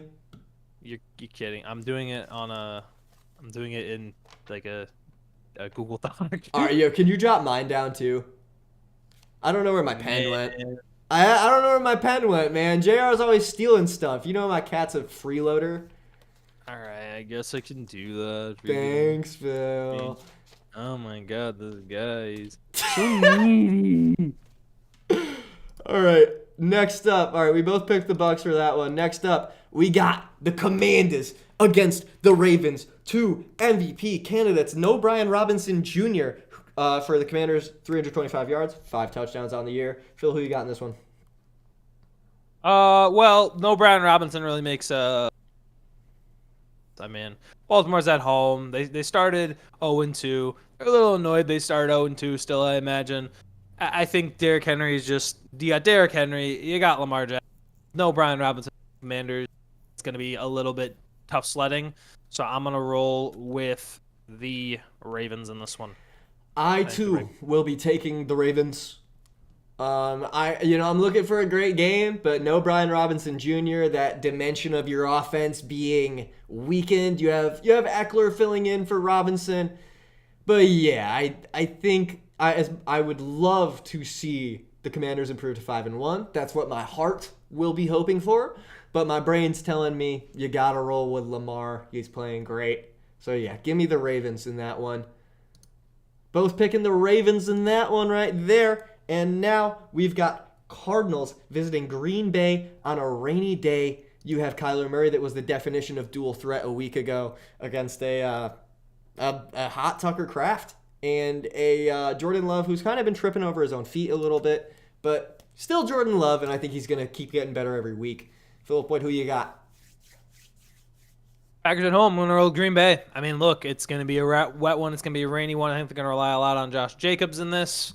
I am gonna roll. I still think Marvin gets his touchdown. Marvin's still getting his touchdown, but I'm gonna have to go with the Packers. I just think they're a little bit more poised. I think Jordan Love's gonna be even better coming off his injury. He's gonna continue. I think Arizona's just not, like you mentioned. Arizona's not. Arizona's not what you cut out. They're not slated to play a rain game yet. I mean, you're talking about drastic heat in last week's game. Now you transition into just a complete like rainy, sloppy game. I don't think. I think the Packers are gonna end up taking. You got the Packers. I have Green Bay. Maybe this is the fact that my very first NFL team was the Larry Fitzgerald, Kurt Warner Cardinals. I got a feeling that. Oh, you got a feeling? Yeah, that today is going to be a good day for the Arizona Cardinals. James Conner, actually, God, because James Conner is coming off a strong week, right? But Josh Jacobs is the more elite back. Who knows if James Conner is going to be able to repeat the production that he had from last week? Honestly, odds are probably not. But it's a rainy one. Honestly, give me the Cardinals, bro. The Cardinals are just better. Give me the Cardinals. Even though it's a rainy one, you got James Conner, you got Kyler who can run around and do his thing. I don't think Tucker Kraft repeats his production from a week ago. Give me the Cardinals. Arizona. All right, next up. All right. I guess you're taking Cardinals. Interesting one. I am. Hands out for you. Let's keep it rolling. Who is up on the docket next? We've got Colts Titans. And by the way, there was a headline: Anthony Richardson is not playing. Joe Flacco. Good decision. I like that. I like the move. All right. Oh, I thought you were rolling with it. Yeah, but basically, no, I can roll with it. Yeah. Roll with it. Colts are. So Jonathan Taylor's now out. They're going to keep going to Trey Sermon. Flacco is in over Richardson last week. He had a big week against the Jacksonville Jaguars team, despite the loss. Going up against the Tennessee Titans, who are coming off their bye. We'll see if they roll in Will Levis or Mace. We'll see. Well, they are rolling in Will Levis, but I mean, they came off a big week in Week 4 against Miami. They get to rest. I mean, this is a fascinating one. This is another divisional game in Indianapolis. What is the take, Tiff? What are we looking at? Who we pick? This is a tough game. This is one of those games that you don't really want to pick. No Jonathan Taylor for the Colts. Rolling with Flacco, who's looking good.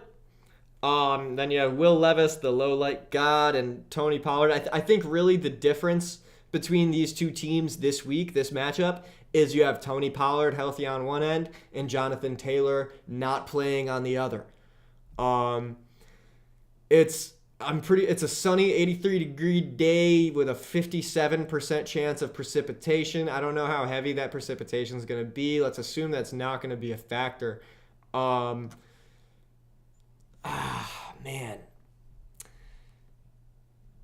It's tough picking first, isn't it?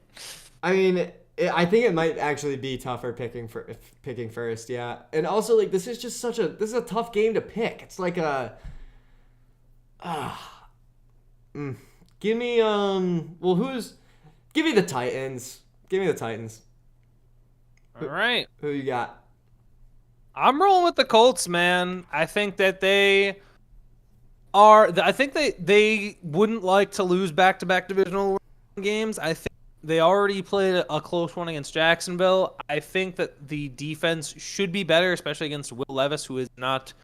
I mean, listen, I'm not saying Trevor is great right now, but I don't think Will Levis is better. So I think I got to roll with the Colts on this one, despite no Jonathan Taylor.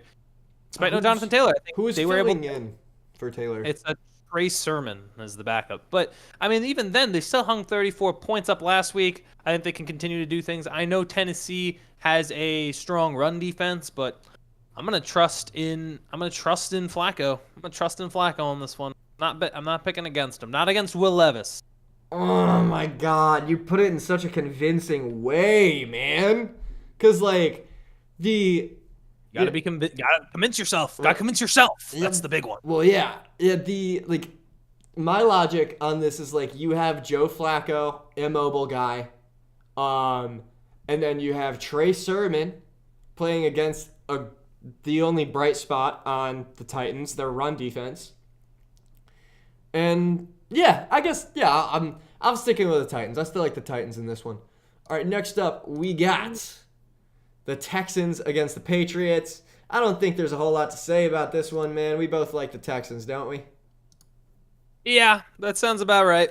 Yep. I don't think there's much to say there. Yeah, I guess we're just. I hope Drake May doesn't have a complete tragedy, but we'll see what happens. Doesn't feel like it doesn't ring like it doesn't feel like it's gonna exactly go well.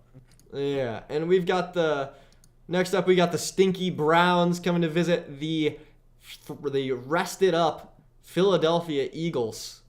I roll with Diamonds Locks, baby. That's all I can say. You gotta roll with Diamonds Locks. Shout out Diamonds Locks. Shout out Diamonds Picks of the Day. So yeah, Eagles for both of us. I mean, we talked about that horrible Browns offense earlier, man. It's rough stuff. It's rough sledding. It ain't even sledding. It's a bumpy ride. Yeah, dude. They're going sledding with no snow and no sled. They're stinking it up. They're tumbling down the hill right now. Start Jameis, he'll save you. All right, next up, we have the Chargers versus my favorite team in the NFL, the Denver Broncos. Just kidding. Bo Nix has looked good. The Chargers, been weird. What do you think, Phil White? Let's see. So here's the thing. I'm gonna take the Chargers. I think they're coming off a bye. I think Jim Harbaugh will have them prepared. I think you're still gonna have guys like Khalil Mack rush a young quarterback and Bo Nix. We'll see how quickly they're able to get the ball out of his hands. But I think with the way Harbaugh's gonna want to play this game, I think they bounce back and they get the win over Denver. After they come in bye, so they lost 2 in a row. They go into the bye week. They're gonna go into Denver. I think they're gonna. Okay, cool. Also, when you said, "Oh," I noticed. Did we clarify that we wanted the Eagles in that game? Yeah. Okay. Did we? Because I mean, it's pretty clear. Yeah, I think I'm rolling with the Eagles. Yeah. I think it was definitely clearly implied. You like the Chargers in this one? I do. I like the Chargers. I mean, yes, you don't. I kind of want to be funny right now. Really? I got the opportunity to do the funniest thing right now. Yeah. You got the good old Bo Nix. No, actually, yeah. Give me the Chargers too, because they're fresh off a bye week. They were competitive against Kansas City. Chargers can be good this year, we're gonna see about them. I have more faith in them than I do the Broncos to do things like beat good teams. We don't know as much about the Chargers. They haven't played in 2 weeks, and they were competitive against Kansas City. So yeah, give me the Chargers in this one. All right, rolling. What's next? We got Pittsburgh at Las Vegas. Next up, we got Philip White's Pittsburgh Steelers. Who you got in this one, Philip White? Actually, or you can ask me. I'll let you. I can make the first pick this time. And well, actually, I know who you're picking, so it doesn't really matter. Yeah, but tell me your stuff. You want all the information you can, so you can make it educated. No, the Steelers are one of the teams that I know a lot about because I don't know. You're a fan of them, and I gotta get my intel. I yap quite a bit. Look, Pittsburgh has lost 2 in a row. Raiders also lose to Denver, so both teams trying to bounce back off of losses. The way I see this game is, look, it's Aiden O'Connell. It's Aiden O'Connell. Are we gonna really make Aiden O'Connell look good? Is that seriously what's about to happen right now? Like, I would be crushed. I'd be crushed if we make Aiden O'Connell look like the next big thing. I don't think that happens, though. I think Watt's going to step in. I know there's no Herbig this game. I know Alex Highsmith for this game. But it's I mean, come on, that Raiders defense. Bo Nix was cooking them up. Andy Dalton was cooking them up. Justin Fields, come on. You got to cook them up. You got to serve them up on a nice little platter. You got to play well for this, especially because I think even after last week, I still think each week, whether the Steelers win or lose, and depending on how they win or lose, based on how poor the offense generally plays, there's always going to be the question if Russell Wilson starts at any season or not. Question's going to be there every single week. So I think there's always pressure for Justin Fields to play well, especially in a game like this against a bad defense. I'm rolling with the Steelers. Yeah, me too. I Need him to I like Justin Fields. I don't think that there's still much reason at all to switch things up and bring in Russell Wilson. Let the guy keep going. He looks the most comfortable he's looked as a pro this year. But yeah, I like the Steelers in this one, man. Aiden O'Connell, come on. Swat him like a fly. All right. They better. They really must. All right. Next up, we got Falcons-Panthers. Lengthy injury report for the Panthers. Deontay Johnson, questionable. Tommy Tremble, out with a concussion. Jadeveon Clowney, doubtful. And then, you have Kirk Cousins, who's coming off one of the best games of his career last week. I don't think this game needs much more talking up than that. Phil, what do you think? I just realized that the players I picked both have the number 5. I just noticed that. Oh, neat. Anyway, yeah, I'm taking Atlanta. Yeah, give me Atlanta on this one, man. Carolina, when they're healthy, they're still pretty terrible. Yep, double Falcon. It just feels kind of ridiculous to ever pick Carolina. Like if you're actually picking Carolina, I'm looking at you like with. It's like you're crazy. Like imagine they play like the Browns. I'll look at you like, eh. Yeah. Like that's the only time I feel like you could really. Yeah, they've got to be playing like a college team the way they've been to justify that.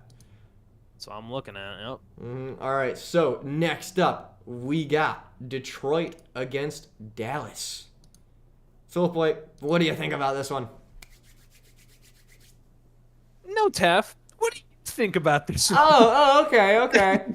Well, I mean, you look at flip it around. You look at Dallas, who I think is kind of not as good as their record displays. I don't think they should have won against the Steelers a week ago. I don't think that was a product of the Cowboys being that good. I think it was a product of the Steelers beating themselves with unforced errors and poor coaching. You have this team going up against Jared Goff, who went 18 for 18 2 weeks ago. And then you have Jahmyr Gibbs, that tandem. We know all about the Lions, man. Jahmyr Gibbs, David Montgomery, Amon-Ra St. Brown. Oh, what's not to like? Give me the Lions in this one, man.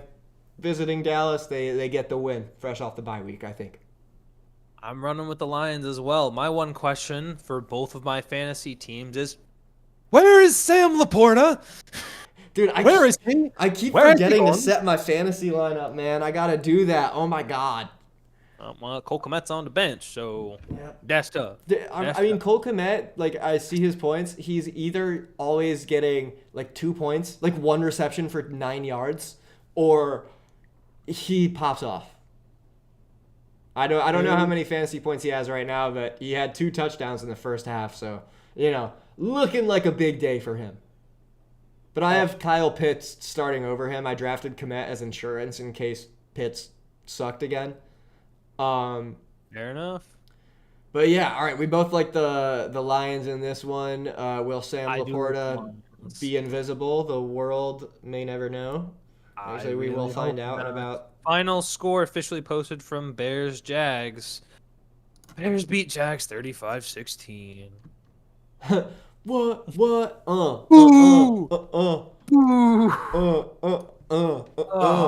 Jags go on the list of teams I don't pick for the rest of the year. Let's go. That is kind of We're wild, on the list. man. The Panthers and the Browns. Not picking you for the rest of the year. We're on the list, baby. Ooh. Go Bears. Go Bears. 4-2 now. Oh, man. All right, that's enough. That's enough dancing about my correct pick. Ew. Bears 4-2 sounds gross to say out loud. Dude, how about Bears it? 4-2. Bears fans rejoice, man. Let's go. All right. I'm an envy of Bears fans.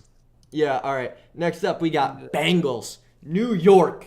The elite Joe Burrow is leading a not elite team. Then you have still no Malik Neighbors for the Giants, but despite that, Danny Dimes shocked the world and played good football without Malik Neighbors last week.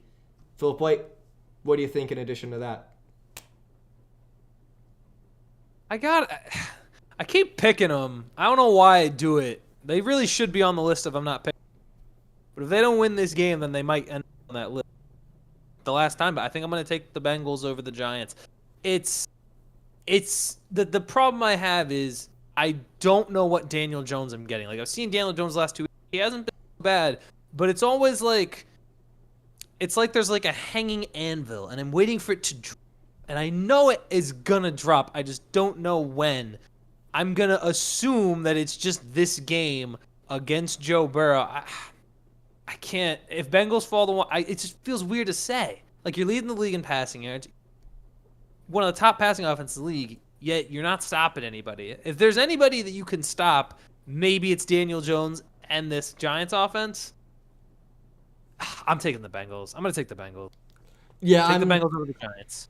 I don't know why it was so hard for you to pick the Bengals just now. Like we know that they are. I mean, like we know that they have talent. Joe Burrow is one of the best quarterbacks in the league, regardless of what the record reflects. Right. And the Bengals are playing for.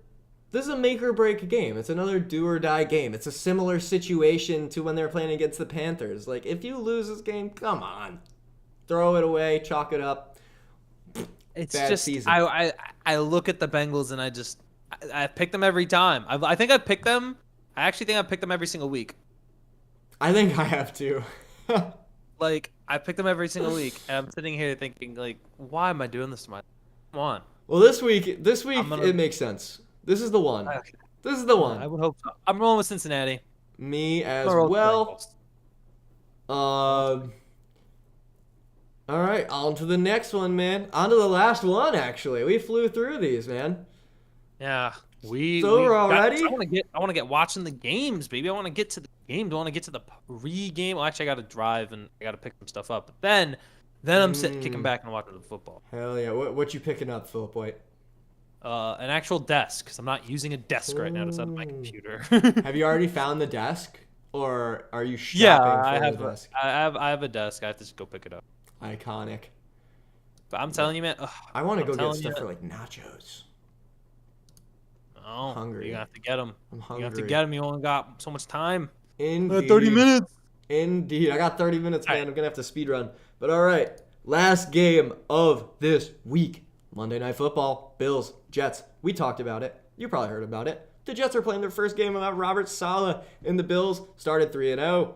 Lost 2 straight. Bad coaching killed him last week. This seems like a good opportunity for some experimentation for the Bills. Philip White, what do you think? Well, see, I think I gotta roll with the Bills. I think I gotta roll Bills, man. No. They lost to Baltimore. They lost a close one to Houston. Now they're playing a New York team with Jeff Ulbrich now as their head coach. Maybe it does some good, but honestly, generally speaking, when a team fires a head coach and they're the first one of the season to do it, usually it means that there's some problems in the organization, issues that have to be ironed out, and I think Buffalo does not listen. Buffalo needs to go in and kind of win this game. I'm obviously at 3-3, they'll probably still be fine. It feels a little more desperate for the Jets, but how do you go into this game hyping up your guys after your head coach just got? It just feels like a difficult thing to do on such a quick turnaround. I'm gonna roll with the Bills on Monday night tomorrow. I think I gotta roll with Buffalo. Yeah. I think they're gonna get off to get up to 4-2, knock the Jets down to 2. And I think they really need to start putting their make it clear. You think they really need to start putting their what? their stamp, their stamp on the division. This is the AFC East. It runs through Buffalo. That's what it is. What a heartbreaking reality that is.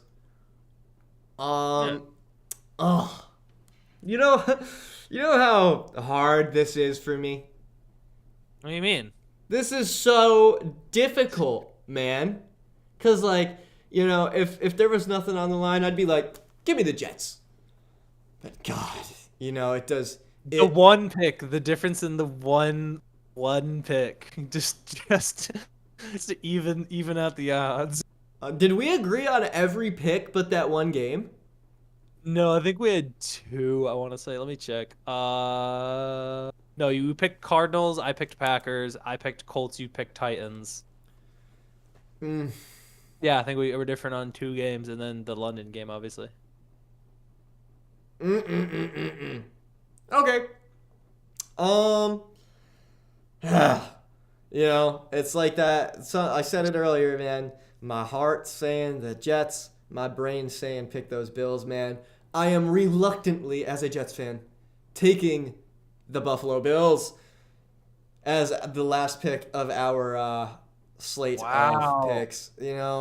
Like Going with the Bills. it just I actually makes already had sense. pre-written out.